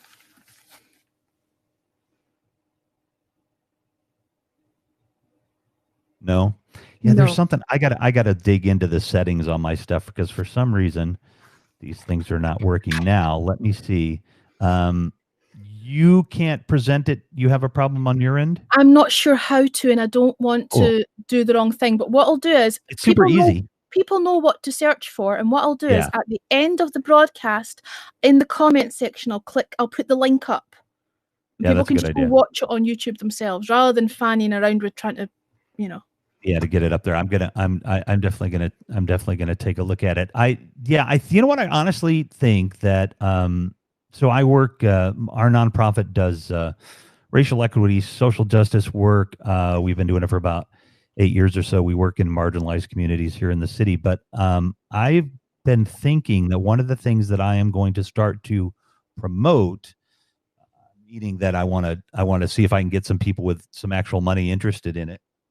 And it's a crapshoot. It's not like I have much of a chance, but this idea of promoting socialism, like socialism in the UK, socialism in the Nordic countries, in go to one of our big advertising agencies with $15 million and say, I want to, or probably $50 million and say, I want to turn Americans into socialists and do a marketing campaign. You know what I mean? Over a 5-year period of time, introduce socialism in lots of different ways and make it a positive thing. Because most Americans would love socialism if they really knew what it was. Right. But we even sort of have, a poor understanding. Even this country's becoming more like America.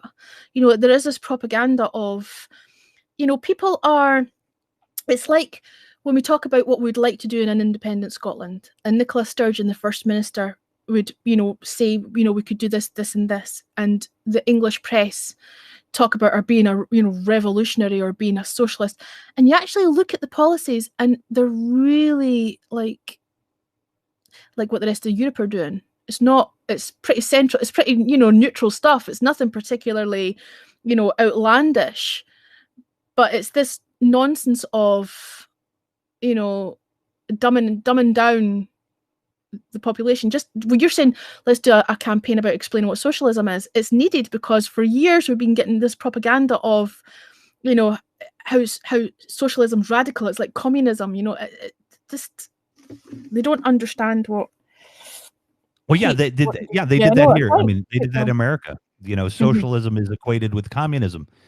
And actually, Americans dislike socialism more than they dislike communism. That's how good a job they did of making socialism bad. Quake Girl is that socialism is just basically. I mean, you got to understand in America that there's this thing.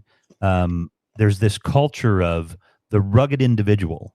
You pull yourself up by your bootstraps and you make something of yourself. Well, that's bullshit because all the rich people didn't do that.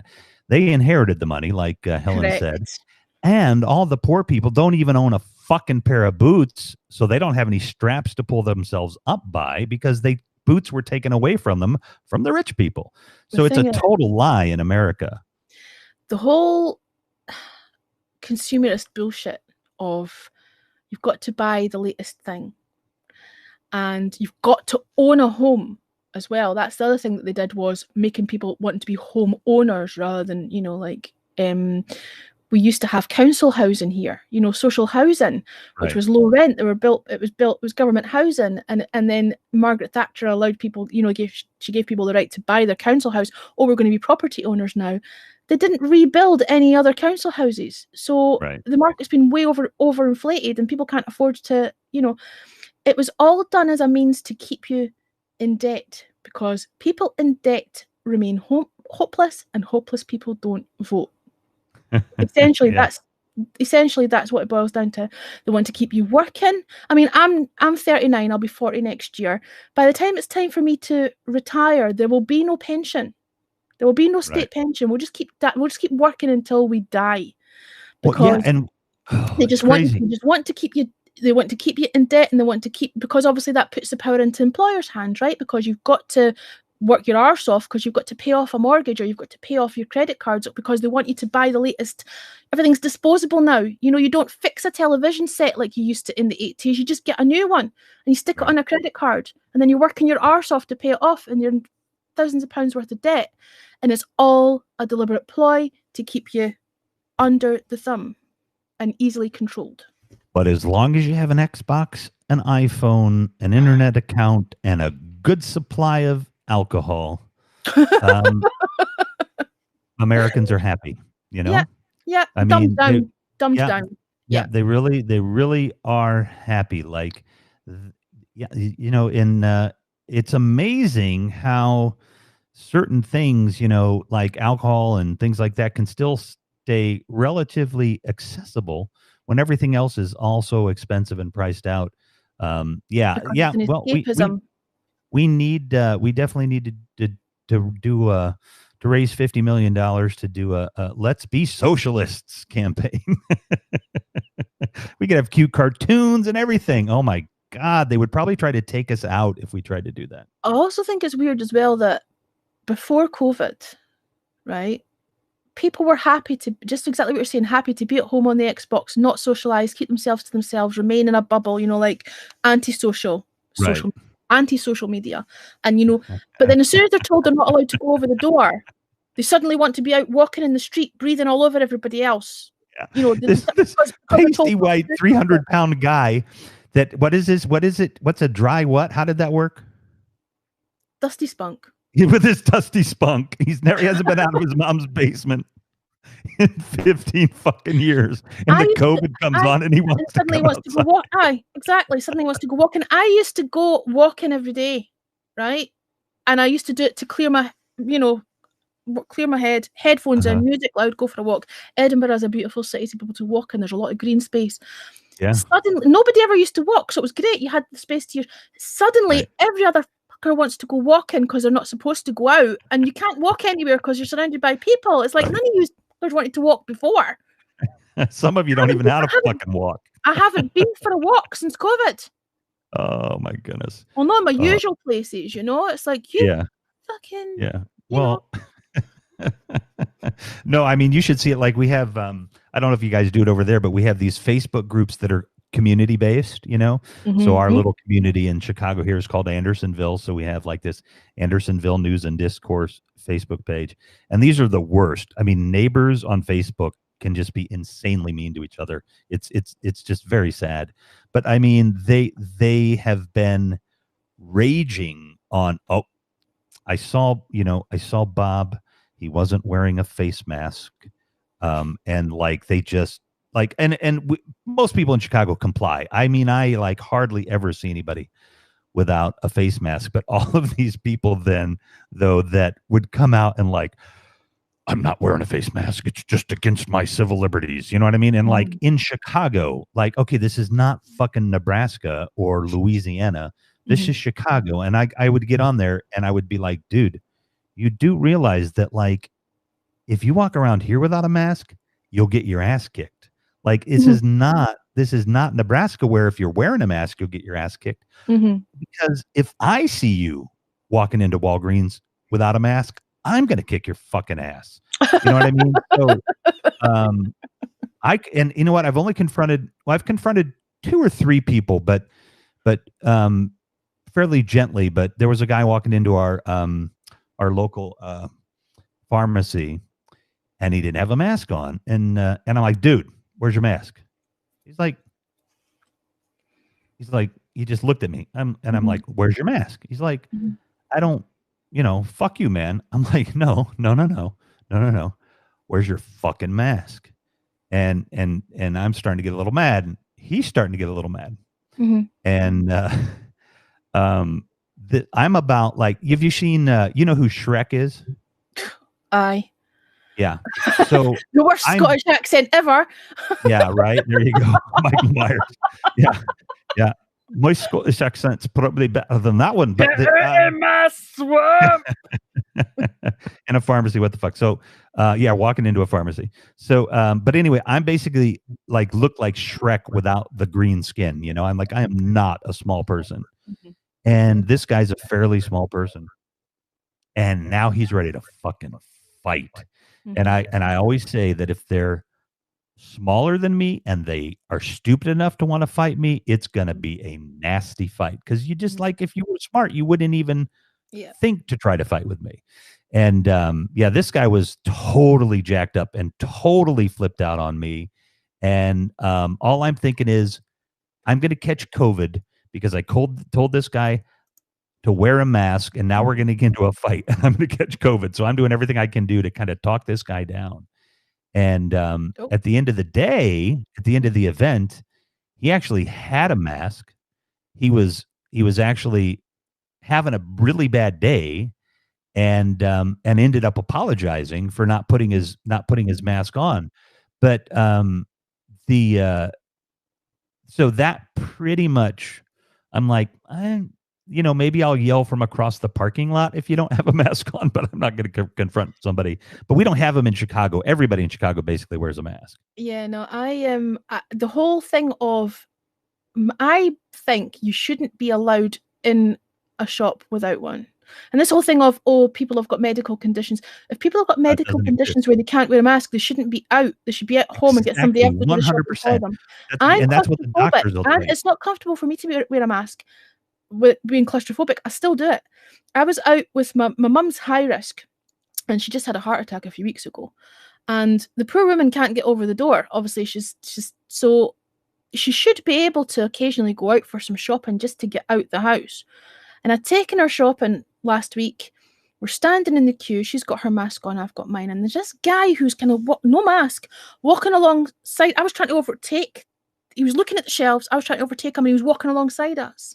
And then we're standing in the queue, and you're supposed to be 2 meters apart in the queue because we're in full lockdown here. and he's right up our arse, like right up against the back of me. And I turned around to him, I said, are you trying to get past? He says, no, I'm queuing. I says, oh, do you want to back the fuck up then? And he just looked at me. Now, I'm 5'10". I'm not small either. And I said to my mum, I'm going to have to get a punch bag or something because I need to release this, because I was so angry. In that particular shop, there was 3 or 4 people, or it was a tiny little shop, walking around with it, and I'm just like, there should be somebody stopping people coming in. Yeah. Now, whatever your theory is on COVID, or whether you're, a conspiracy theorist, or, I mean, I personally don't think they're telling us the whole truth. There are questions that I ask about it. I went from the UK to Australia and back in the middle of March, in the middle of it all. And so I was on 4 planes in 2 weeks, when not so much as a sniffle. There are questions I want to ask, but I would rather be proved wrong. Like, nothing's worth trying to make a point, right? I'll wear the damn mask, and so should everyone else, regardless of what your beliefs are. You're a selfish cunt if you don't wear one, because you're putting other people at risk. And it was just the fact that I was like, back the fuck. You could tell by my eyes I was going to hit him. And I used to do Krav. Like, you don't want to get on the wrong side of me. Well, a big percentage, it appears to be that a big percentage of the people that don't wear masks in this country, other than the Trump nutballs, but are narcissists. They're like, they're just. It's almost like sociopaths, actually. There's this, it's not quite narcissism. It's like a total not giving a fuck about anybody else other than, it's like Margaret Thatcher's old philosophy, I'm all right, Jack, fuck everybody else. Like, it's that, she did say there's no such thing as society. And she started off that train of where we are now. Certainly in the UK, we're still paying so she's the grandmother of Brexit, you think? Oh God, yeah. Although she put us in the common market. She actually put us in the common market. Yeah. And was for the it was called the common market back then. Yeah, I remember that. But she destroyed the unions. The woman was evil. Yeah. But that whole thing of, this mentality of, you've got to be a homeowner, you've got to put yourself into debt for, this whole capitalism, thing, that all came from, we're still paying the price for that now. You've got people who own multiple properties, who are private renting to people who can't afford to pay the rent because it's greed, essentially. You don't have any social housing, you don't have any council houses anymore. It came from her. That sort of mentality of the rich getting rich and the poor getting poorer, it stems from her. Certainly in this country. Sorry, I've missed so many comments. Yeah, go ahead. You got me off on a rant. Well, this is fun. I'll get you on another rant in a minute. I'm gonna because it's fun. I'm gonna drop out and get some water real quick, and I'll be right back. No worries. Thanks. I need to just read through the comments, guys. So let me catch up. Sorry. Once I get started on Thatcher, that's me mugged. Country literally carry on in normal. Like I say, Quake Girl, I was in Australia mid-March till the end of March, just before the quarantine. Actually, it wasn't quarantine at first, it was self-isolate for 14 days. I just missed that. And couldn't believe the difference between, obviously they were stopping people coming in at that point, and they were to isolate, and then it was, no, actually we're going to quarantine you in government hotels. I came home and I picked up my bag at the airport and nobody said a word. Like, there was no, we recommend you do this, or, I came home and I self-isolated for 14 days, but nobody said anything to me or suggested that I did that. And almost a year later, we still haven't isolated people landing in the UK. And that's why we're in such a we're a tiny little island. We could have really got on top of this really fast. But the level of incompetency in this country, I don't actually think that anybody could be that incompetent. I start to wonder if it's been done on purpose. It's been deliberately mishandled. Sorry, anyway. I am tall, yeah, 5'10". And I'm not small either. I'm a big girl. kind and humble. Humble bumble. How's it going, Michael? How's your evening going? It's 5:30 a.m. and I'm still rambling nonsense.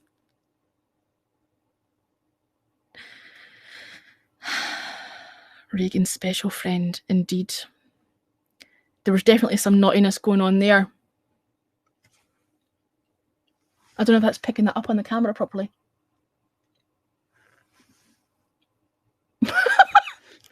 Whatever, you got the gist. It didn't quite work out properly because the light on this side. Hello, Helen. I'm one of Rev's guys. Hello, Boxcar. Welcome to Scotland. Can you explain the way wages work in the UK?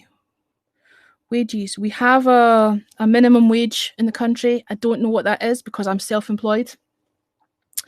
So, yeah, no, but we do have a minimum wage. It took long enough to try and implement it. I believe it was the Labour government that implemented that a few years back.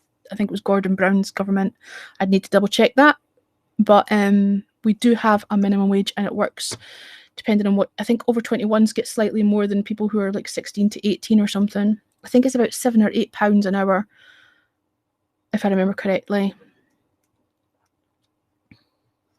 But what's happening now is where you used to have a contract, maybe a 40-hour contract, and obviously, you know, your employer was legally obliged to pay you the wage for your contracted hours. Now what's happening is you're getting 0-hour contracts. So people aren't guaranteed any kind of wage if they're on a 0-hour contract. And this is something that really fascinates me, actually. I'm extremely interested in employment law. Like I used to sit and read employment law books for fun because I'm a bit weird that way. And one of the worst things about Brexit is the changes that are going to happen to employment law, because all of your basic fundamental rights, employee law rights, things like your right to disciplinary procedure, and they have to implement that, or your right to, you know, sue for constructive or unlawful dismissal and then take them to those are all European laws. Your entitlement to holiday entitlement, your entitlement to maternity or paternity pay, all of those things, they're all European laws. And I don't know what happens when we come out of the EU. There isn't anything to replace that. There isn't any. So it's going to be a free-for-all for employers. You know, you're not going to have to be put through a formal disciplinary procedure anymore to be sacked. At the moment, you cannot just be sacked in your job. They have to go through a specific set of procedures, and if they don't follow the procedures, you can sue them at the European Court of Human Rights. Well, you could. That's not going to be the case anymore because we're not part of the fucking EU. What do you think is the what do you think of the odds that that Scotland will pull away from the UK? Oh, I think it'll happen.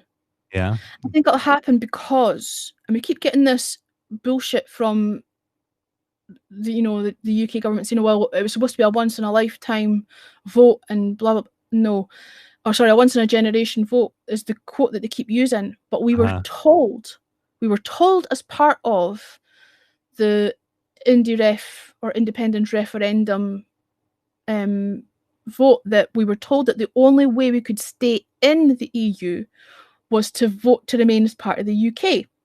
They actually told us that. We were, there was a big debate about whether or not Scotland could join the EU as an independent country. UK government said the only way you can guarantee to be in the EU is to, and then like the next again year or 2 years later, Brexit happened. And 62% of Scots voted to remain in the EU. Yep. So something changed.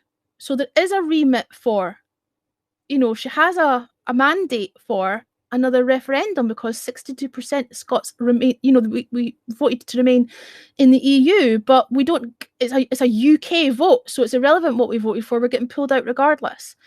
I think there has been a big shift.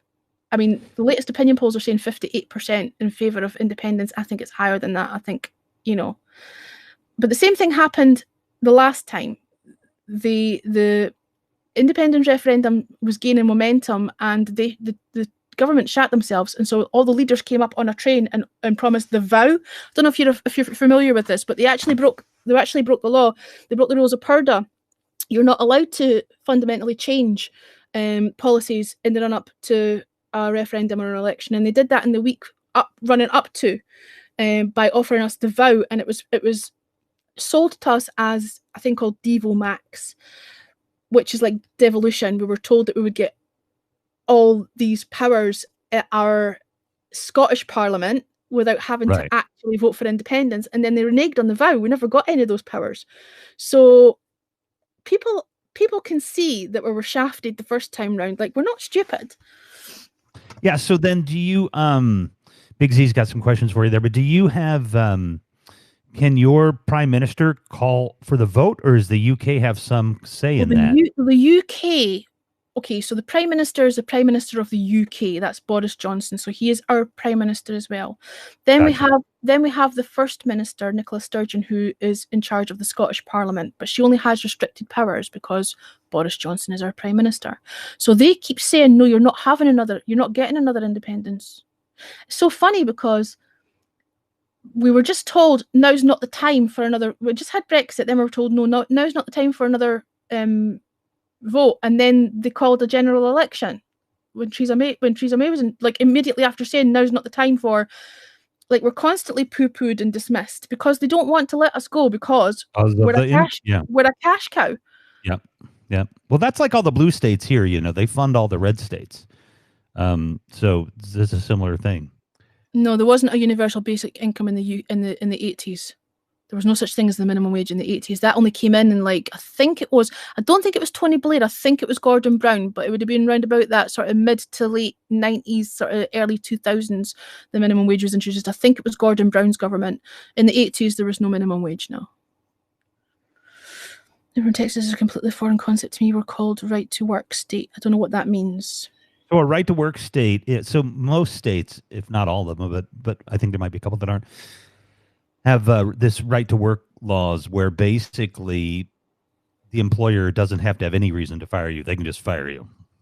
Yeah, no, that's not the case here at the moment because of EU legislation, but it will be, and I can foresee, because we can see it coming over the fucking horizon, and I said it pre-Brexit as well, we'll go back to a workhouse ethic. We'll go back to Charles Dickens' workhouse ethic, because employers will have carte blanche. There won't be any.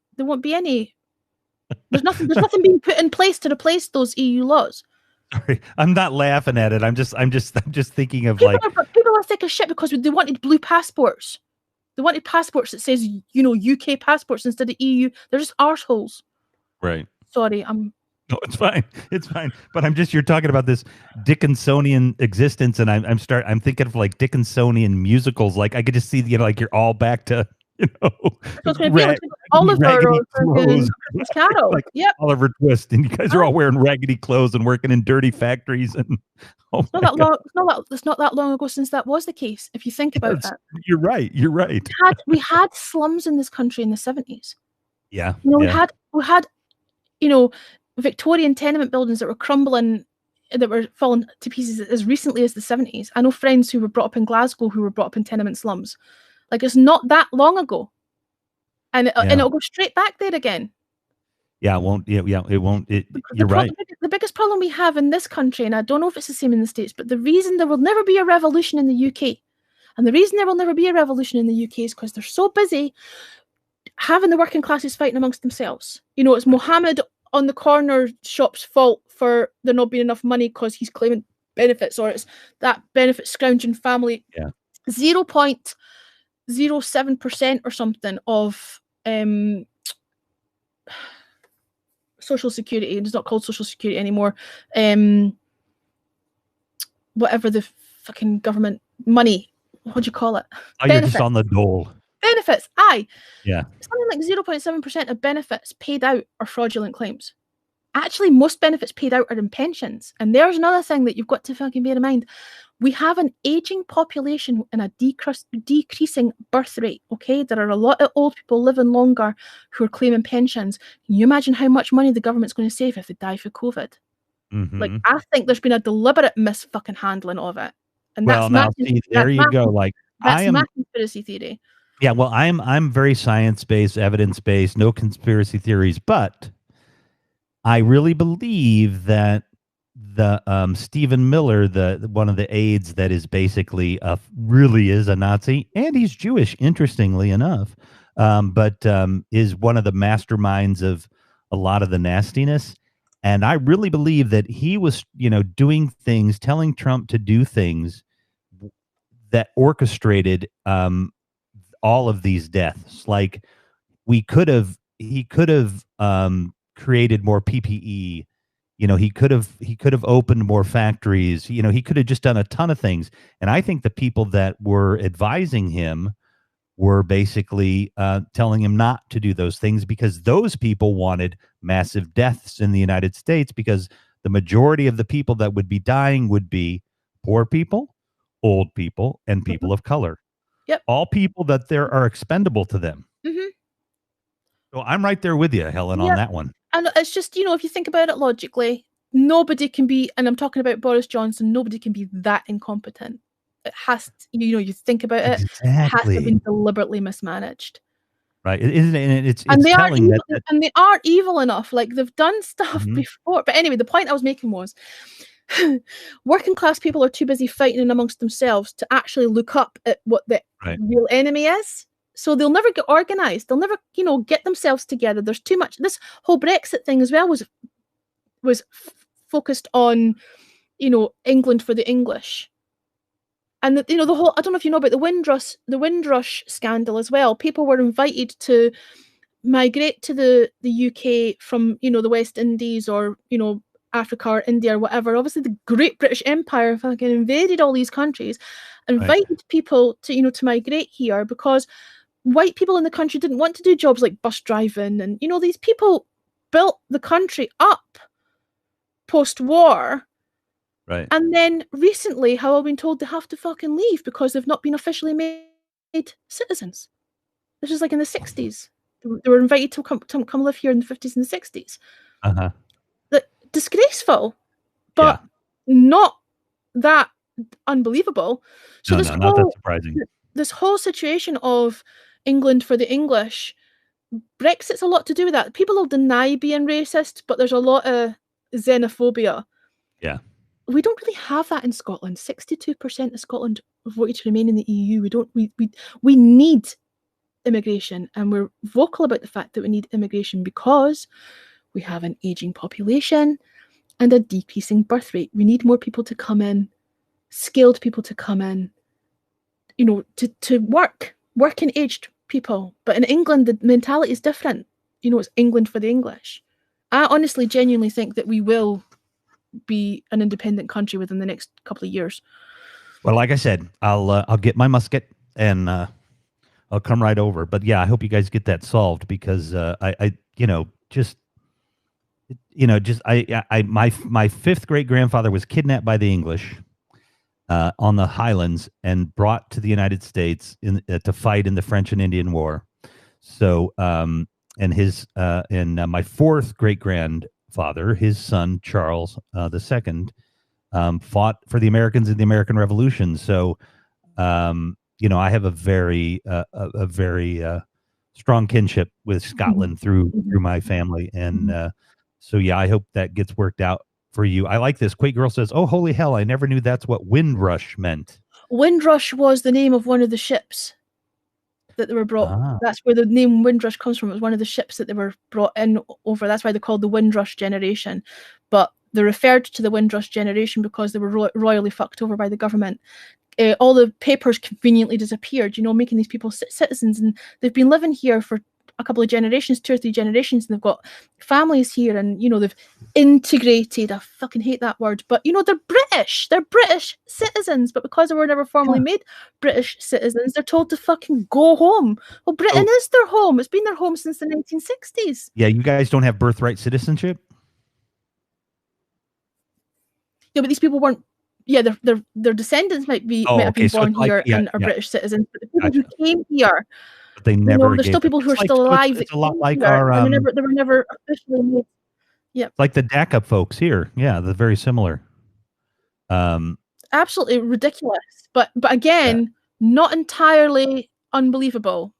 No. Well, that's the thing. That somebody said this about the siege there at the Capitol. They said you should be shocked, but you shouldn't be surprised. Like, you know what I mean? Like we were. I mean, I remember having conversations with people on Periscope. As soon as we found out that Trump had lost, having a conversation saying there's going to be a civil war. Yeah. And we could foresee that. I didn't think for 1 minute they would storm the Capitol building. Like, that's shocking. That's inconceivable that would be allowed to happen.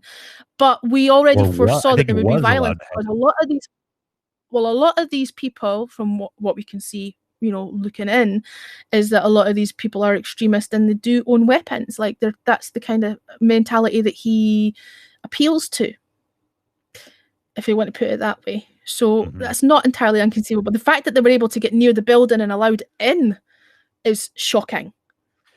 Yeah, like as I said a couple of nights ago, 25 top North Korean commandos could have broken into the Capitol, kidnapped Nancy Pelosi or Mike Pence and been out of there before anybody knew what happened.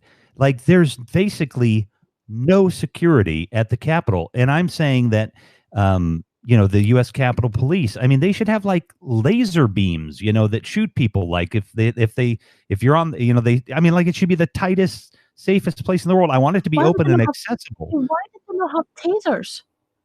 What's Did they have to be guns? Why did they not why did they not have tasers? Like, it didn't need to be guns. Like, what if people are, you couldn't shoot. But I mean, like I said before, if there were people of color, they would have been shot. But that's an entirely different matter. Yeah. Well, there wasn't enough. Makes you wonder. Yeah. There weren't enough cops there that they could have even shot, because they would have run out of bullets. There was 100,000 people there. Shocking. Yeah, and so never been allowed to happen. But what happened was that normally when you have an event like even the inauguration that's coming up, all of the local, which is another thing. Is that going to be safe? There's another. Yeah, I know. Worry. I'm worried about that too. You have all the local jurisdictions. So the Washington D.C. police, the Capitol Police, the FBI, Virginia State Police, Maryland State Police. All of these entities get together when there's a really big event and they coordinate a plan. Well, they've known that there was going to be something happening in at the Capitol on the 6th. I mean, I knew it. Every American knew it. And they did not. The DC police didn't coordinate with anybody.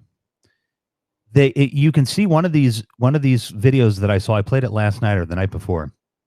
There are about 4 cops and several hundred people at this point, and a very tiny little metal fence, about 3 feet tall, and 4 cops, and they overran those guys in a few seconds.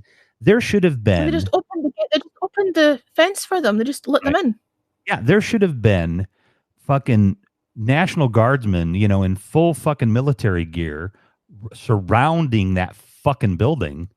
And like I said, I'm a pacifist. I'm not, I'm like not a war person, but you know what I mean? They should have been defending it. And in fact, there is a fencing system. They're putting in a fencing system now, but there is a fencing system that was not even that wasn't even, lifted up or put in place. But I think that's the point. Obviously, people will say, because we're both kind of lefty, but it's not about that. It's irrelevant what side you vote for. The fact that they got into the building at all. Right. Oh, it regardless of it wasn't, but it could have been leftist.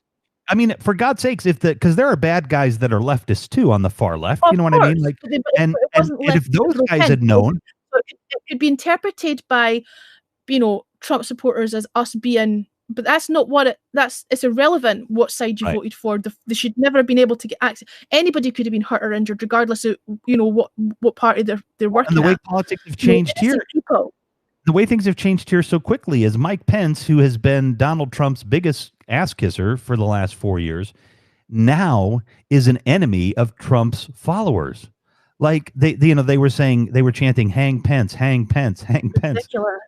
And people get caught up in the moment. Like, if they had gotten there 5 minutes earlier, they may well have killed somebody like Nancy Pelosi when none of them ever expected to do anything like that, let alone the professional The But they're professional working as a soldiers that mob, were in there. so it's a mob Right. mentality. Suddenly, you're not Right. in control of your own actions. You're working as a.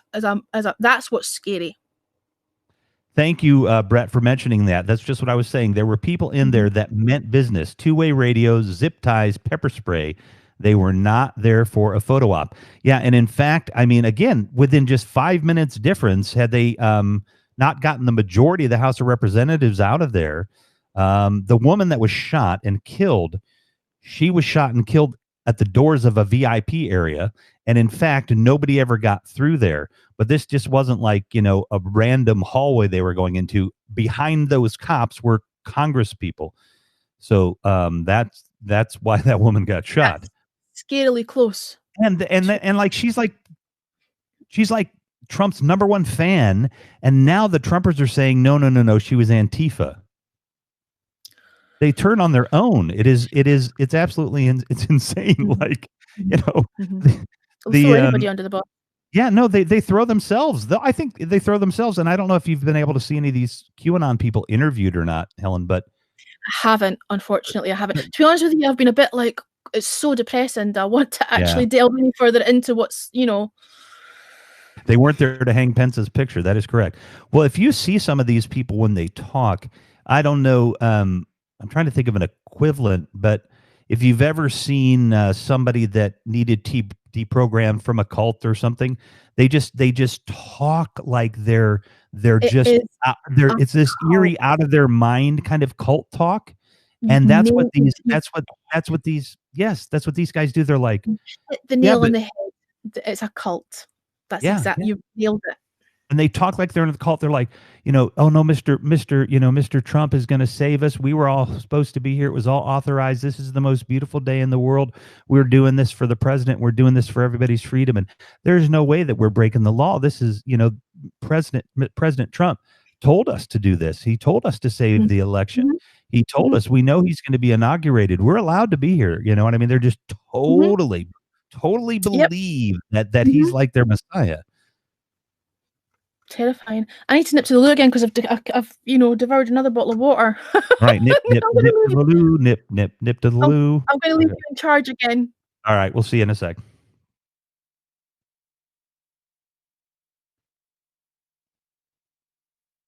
And the militias are getting a bad name because of Proud Boys and Boogaloo. There were real militias who were infuriated about Breonna Taylor.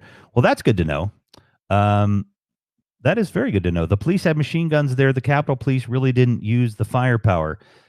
Yeah, well, I mean, even they were outnumbered. I think, Jack, even if they had a little more firepower, they were definitely outnumbered. I mean,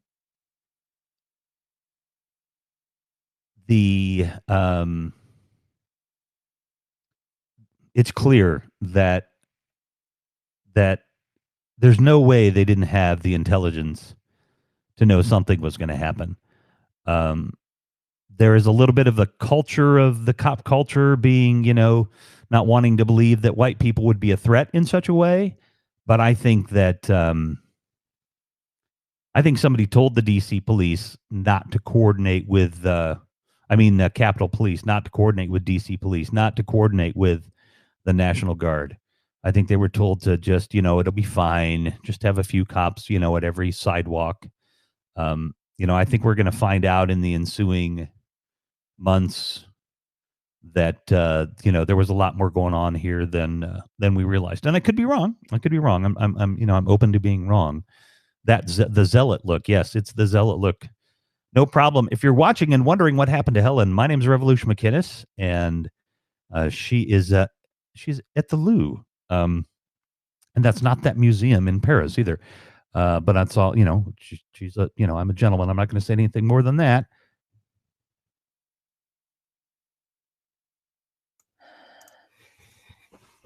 And I meant to pick up a bottle of water and forgot to do that. Never mind. Well, I think I think Big Z, I can't believe the FBI. Well, I don't know. It's crazy, but yeah, I think I think there probably are patriotic militias, but I mean, skip to Malou. It's great. I feel like £10 lighter. Yeah. Well, I mean, I just chugged down a half a big bottle of Yeah. water. I was drying out over here. Yes, it I've was a been political. I've been through 2 of these, and I've like about 3 cups of tea. So you know, Oh it takes yeah, its toll. you were waterlogged.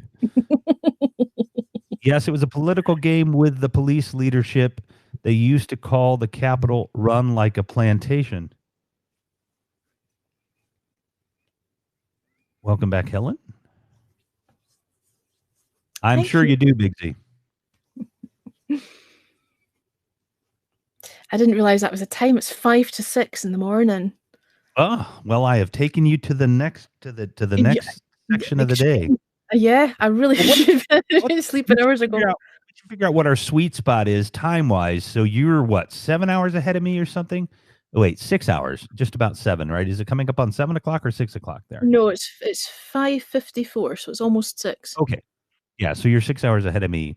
So that would mean at noon would be 6. At your 6 would be my noon. That makes sense. What are you on? What do you do during the what's your day gig? Well, it's quiet at the moment because I'm a photographer, and of course, COVID's fucked that. So Yeah, gotcha. Okay, I'm running around all over the place. But if I knew specifically that there was a specific time or a day, I would make myself available. Yeah. Well, we should just try and chat once in a while, maybe like around lunchtime, my time, which would be the evening, your time. Yeah, that'd be fine. You know, and that way you're not up until I can hear the rooster crowing in the background. I know it's winter time, so it's not quite daylight yet, but you know it won't be long in coming round. Yeah. 6:55 Sunday. I love it. It is the middle of the night where I am. It is the early morning where you are, and it is the early evening where Quake Girl is. What a fucking bit of technology right there. That is pretty amazing, awesome. Yeah, that is pretty really awesome. It is I fascinating. really like that. Yeah. That is wild. Sorry, I was just checking something. I keep forgetting how bright that screen is, though. It's like bright light, bright light. 21, year of hydration. I heard oh shoot, what was that joke?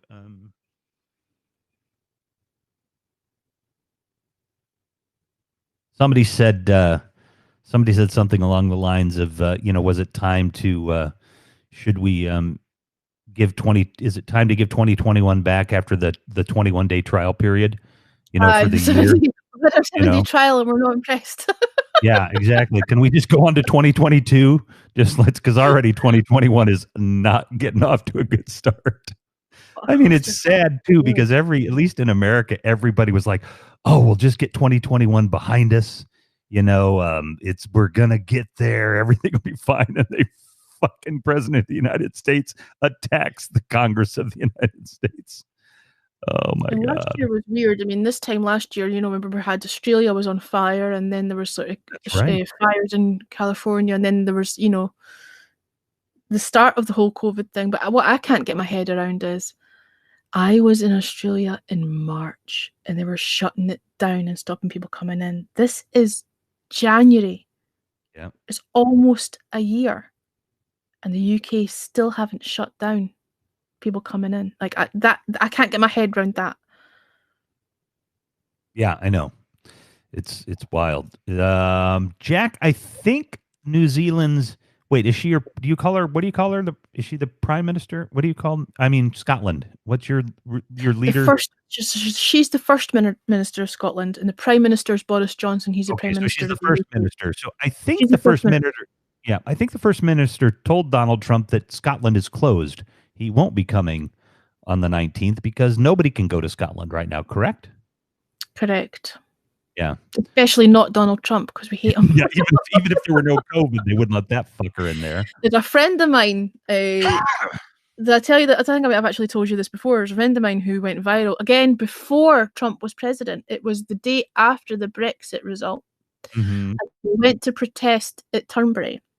And there's a big long story about how she ended up actually on the front lawn because they wanted to pen them out into this little sort of like pen at the bottom of a car park somewhere. Uh-huh. And she's like, no, it's a public walkway. It's a public.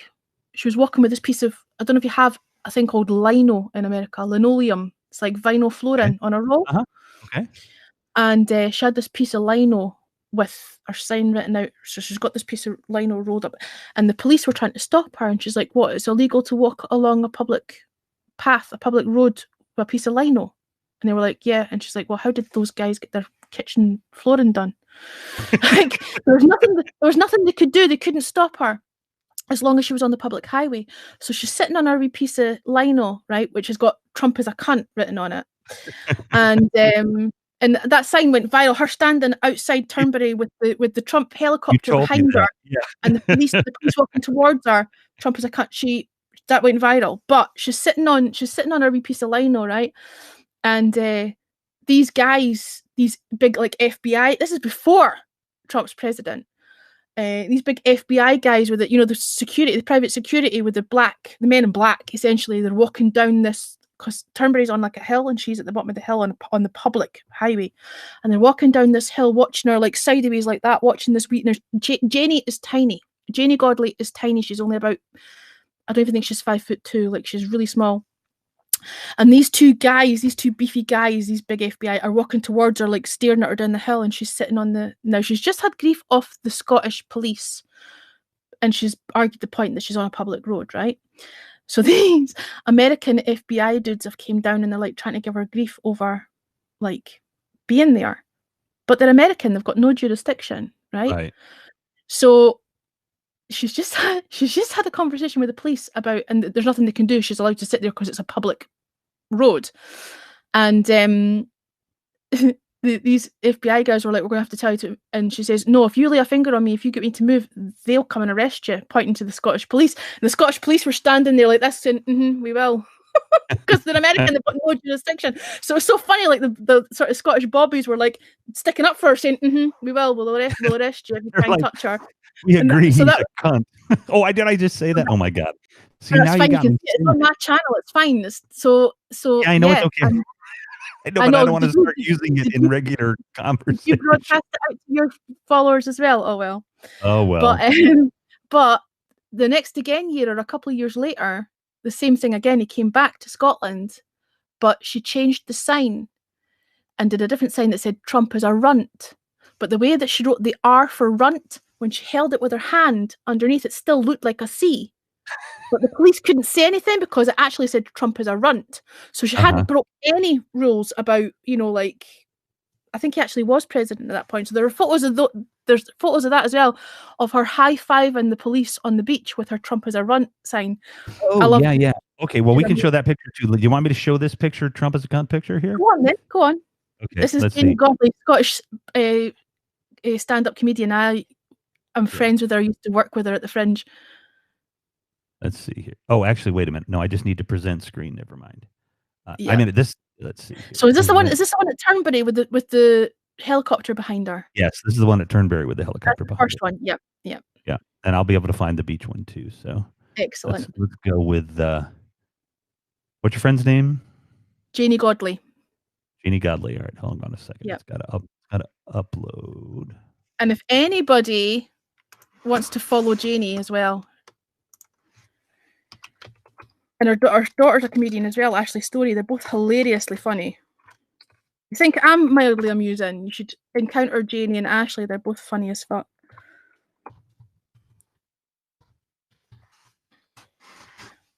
Yeah, I'll make it small. I need to take me out. Hang on. There we go. There you go. There we go. Oh. And that says chopper. That says helicopter behind them. This says Trump on it. Zoom in. I don't know if you can zoom in. Yeah, actually I can. If I take you back out again and we make it bigger, the helicopter actually says Trump on the side of it. Oh, it won't. Actually, this one won't let me zoom in, but I can just barely see that it says Trump. Oh wait, there we go. There we go. Yeah. Yeah, you can see it says Trump. The legendary Janie Godley. But she is tiny. I mean, that cop must be quite short as well, because she's only about 5'2". Like, she's tiny. This tiny wee Glaswegian woman, and these big, like, American FBI bully boys coming down the hill. I think that's hilarious. I would have loved to see some video of that because they have no jurisdiction. That is No. awesome, right? But it was just so Yeah. funny the fact that she says, "If you lay a finger on me, you get me to move. He'll arrest you." And the cop's standing with his arms folded, like, we will. Oh, I wish that would have happened. That would have been a Brilliant. beautiful thing. All right, here, Thanks for the awards, Jack. That's lovely. let me take me out. Yeah, take the other one off for a second, and I'll find the one on the beach. I'll take it off. I'll take it off. Yeah, you take it off because you're directing it now, so you go for it. All right, I got it. Hi, Randy. How's it going?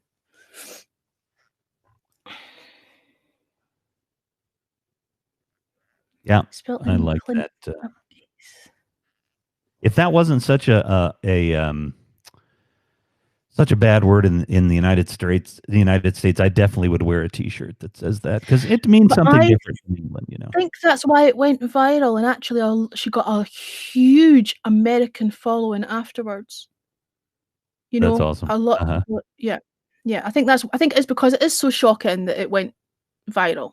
You know. Oh yeah, this is the one. This is the Trump is a runt sign. Trump is a runt, so it looks like it's the same sign, but it's actually that right there is smart as hell. That is the smartest fucking thing ever. Oh no, sir! It says runt. Oh, hang on, we need to put it on. Hang on, we'll take ourselves out. Hang on. Okay. And she's high-fiving the cop. Yeah. The dishy policeman on the beach. Oh, that's hilarious. Yep. So she's in Edinburgh. That's where you are, right? No, she's from Glasgow. She's Glaswegian. Oh, okay. But incredibly funny woman. What a life she's had. I mean, it's not my place to tell her story. But if anybody wants to investigate further, she has had a hell of a life, and is just an amazing, strong. Not only strong, just hilariously funny, just a wonderful person. And like I say, her daughter's a stand-up as well. Sorry, go on. No, I would I'm just trying to think. I think when it's wait. When it's 9:00 my time, it is very early in the morning for you guys, isn't it?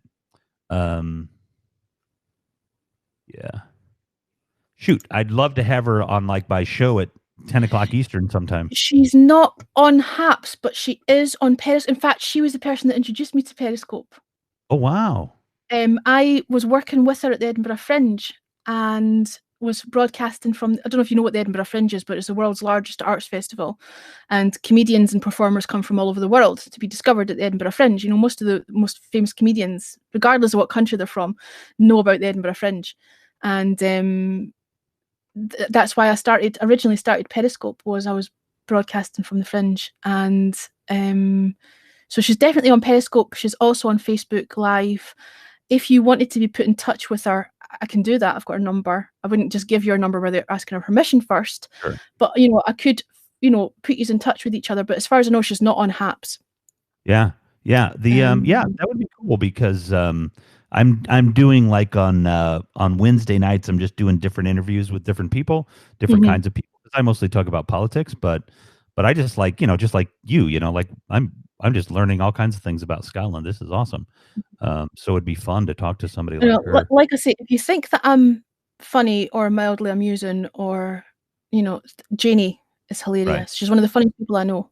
Well, I have very rarely met a Scot that wasn't funny. It's something about Glaswegians. I mean, I'm not from Glasgow. I'm from Edinburgh, and funny Edinburgh people, it's not so common. But people from Glasgow seem to have an inherent. It's so weird. Edinburgh is the comedy festival of the world, right? It's got the Edinburgh Fringe, but weirdly, there aren't that many comics from Edinburgh. But there are. Glaswegians are hilariously funny. Generally, it's a different.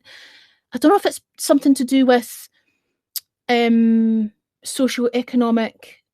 Glasgow's always been the underdog, working class, and there's Clyde shipyards and hard working, second city of the empire, but proper working class and hardship.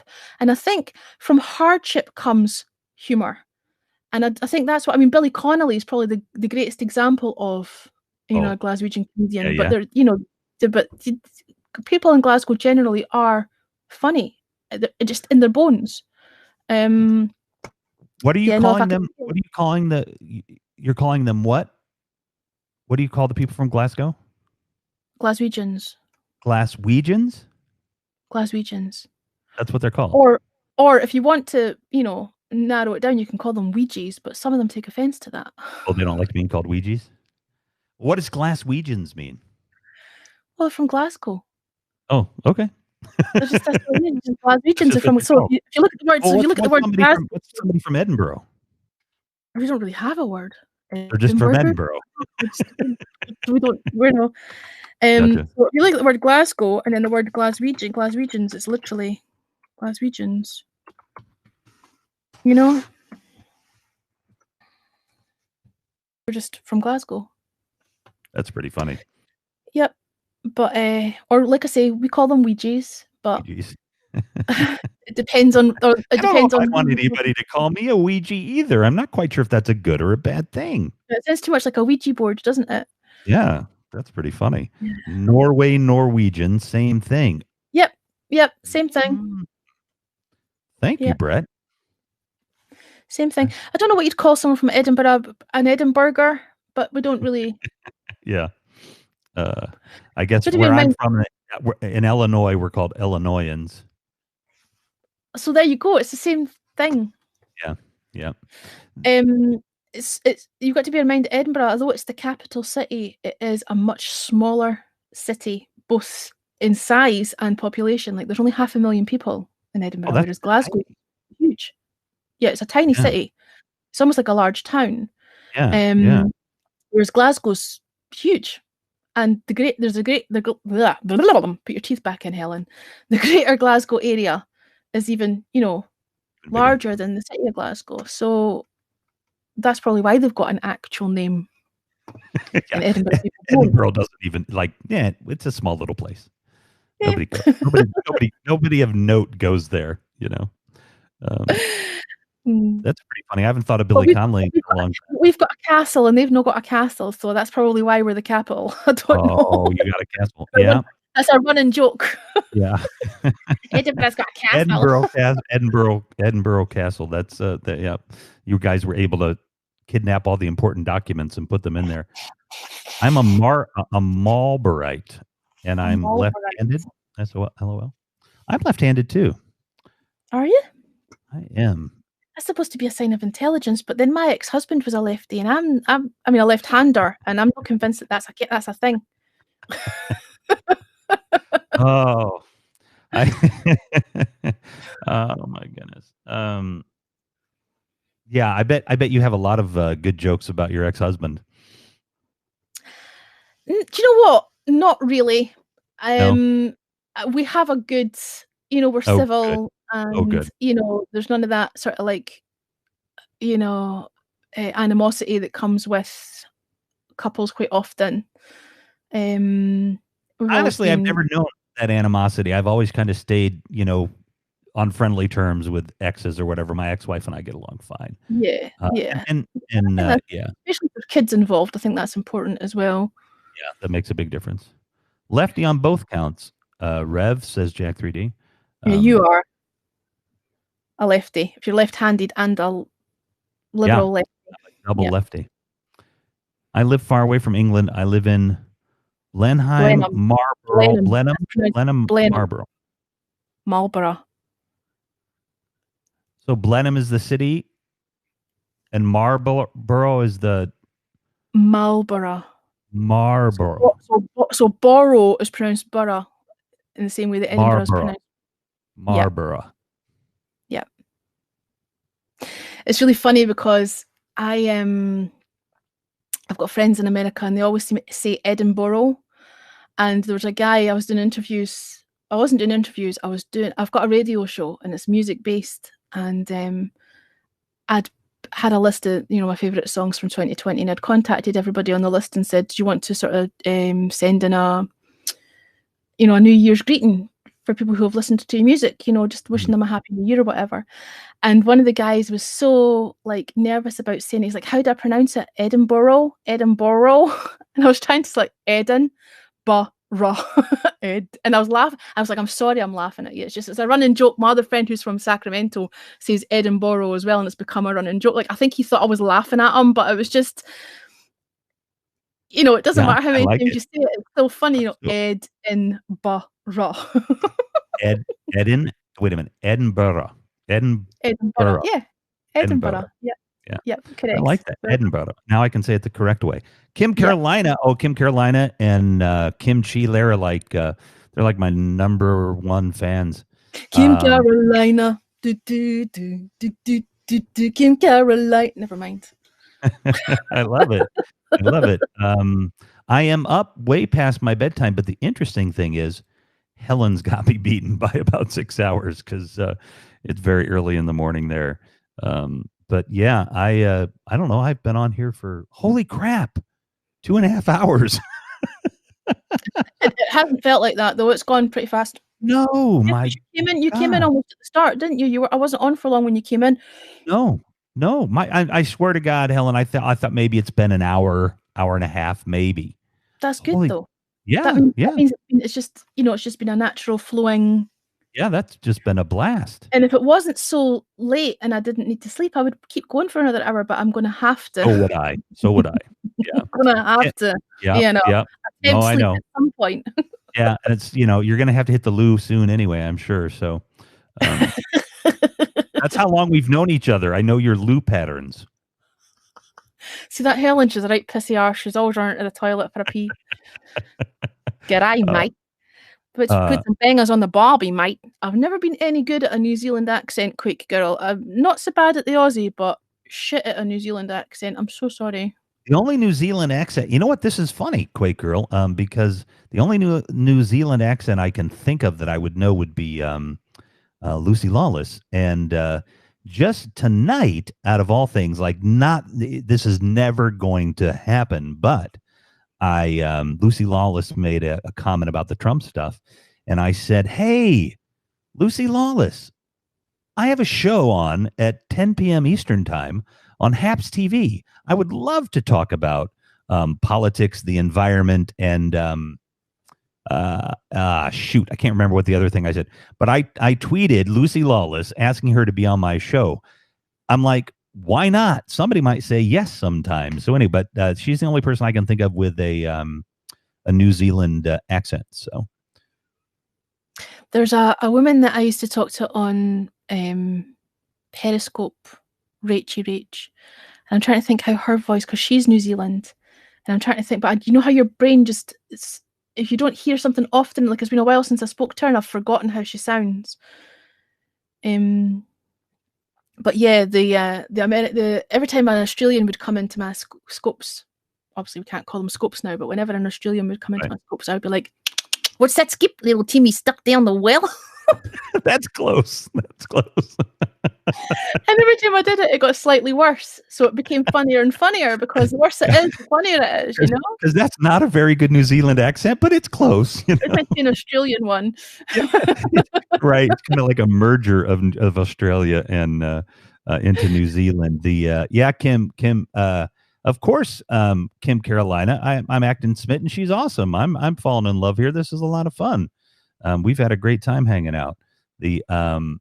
Let's see. But this gentleman and this fine lady that I have met tonight, well, we knew each other a little bit, need to go to bed. So yeah, it's definitely bedtime. Otherwise, I'm going to end up, I can feel my, you know, I'm starting to slur my words. Yep. People, I didn't want to say anything, but yeah, I'm glad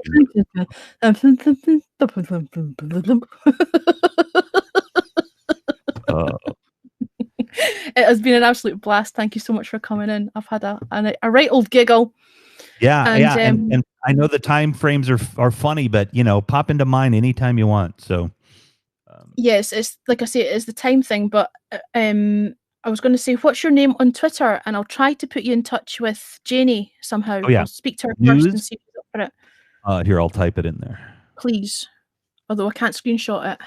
But I can go back. I can scroll back, so it's fine. Okay, Here, good. type it in. Gotcha. Oh, wait a minute. What's this thing?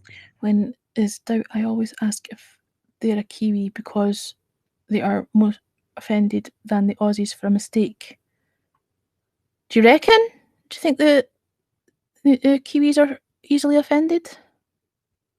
Ooh, Apparently New Zealand's supposed to be a lot like Scotland in terms of, you know, the landscape and stuff like that. It's supposed to be just really bigger green. mountains, but yeah.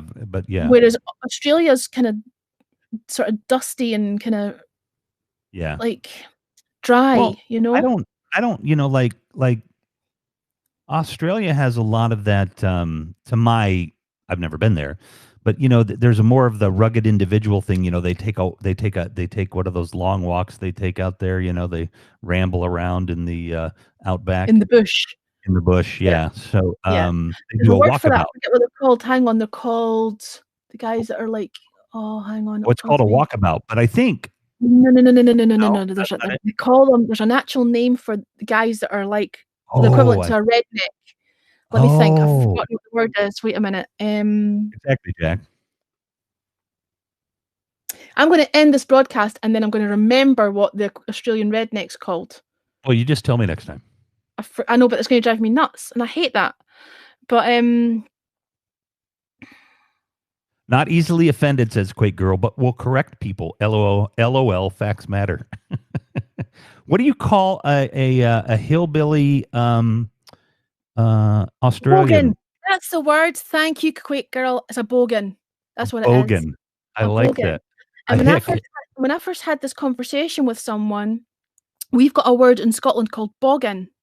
And if something's boggin, it means it's minging, it's manky, it's disgusting, it's dirty. It's boggin. Uh-huh. And it's so similar to the word bogan. And they were like, that's probably where it's derived. There's so many things that the Australians say that sound so Scottish. You can tell that it's been derived from Scotland, So, and we're the opposite side of the world. It's so funny. Bogan, that's the word I was looking for. Thank you. I feel better now. I'm going to sleep. I'm going to sleep now. So if I meet these really high class Australians, sometimes I'm like, oh, so you're a bogan. Yeah, and then they'll be not happy. It's really funny. The only place I've been to Australia was Perth in Western Australia. Uh-huh. And like I say, it was earlier, last year now actually. And it reminded me of Glasgow. Not just because of the architecture, the people were like Glaswegians, they had their characters, Uh-huh, and I was like, this is like being, you've got people sitting drinking, booze out a bottle on a park bench or whatever. And I was like, this is like Glasgow. Well, yeah, isn't there a part of Glasgow? It's so funny. That's awesome. Isn't there a part of Canada that's like Scotland or Ireland or something, like they have accents and everything? Probably. Nova Scotia, maybe? Nova Scotia? Yeah, I think so. Probably. Yeah. Well, does that literally mean New Scotland? Yeah. So that's probably there. Could be.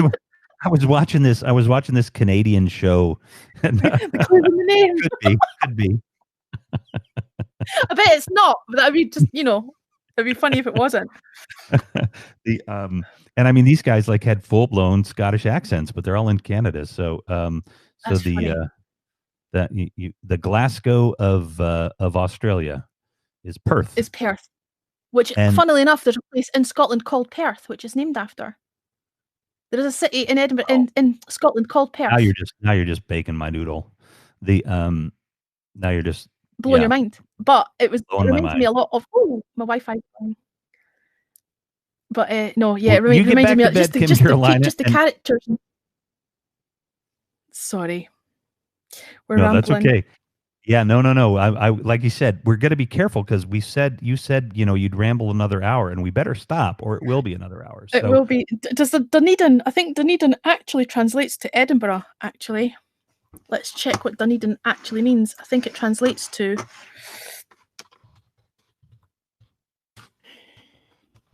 If I remember correctly.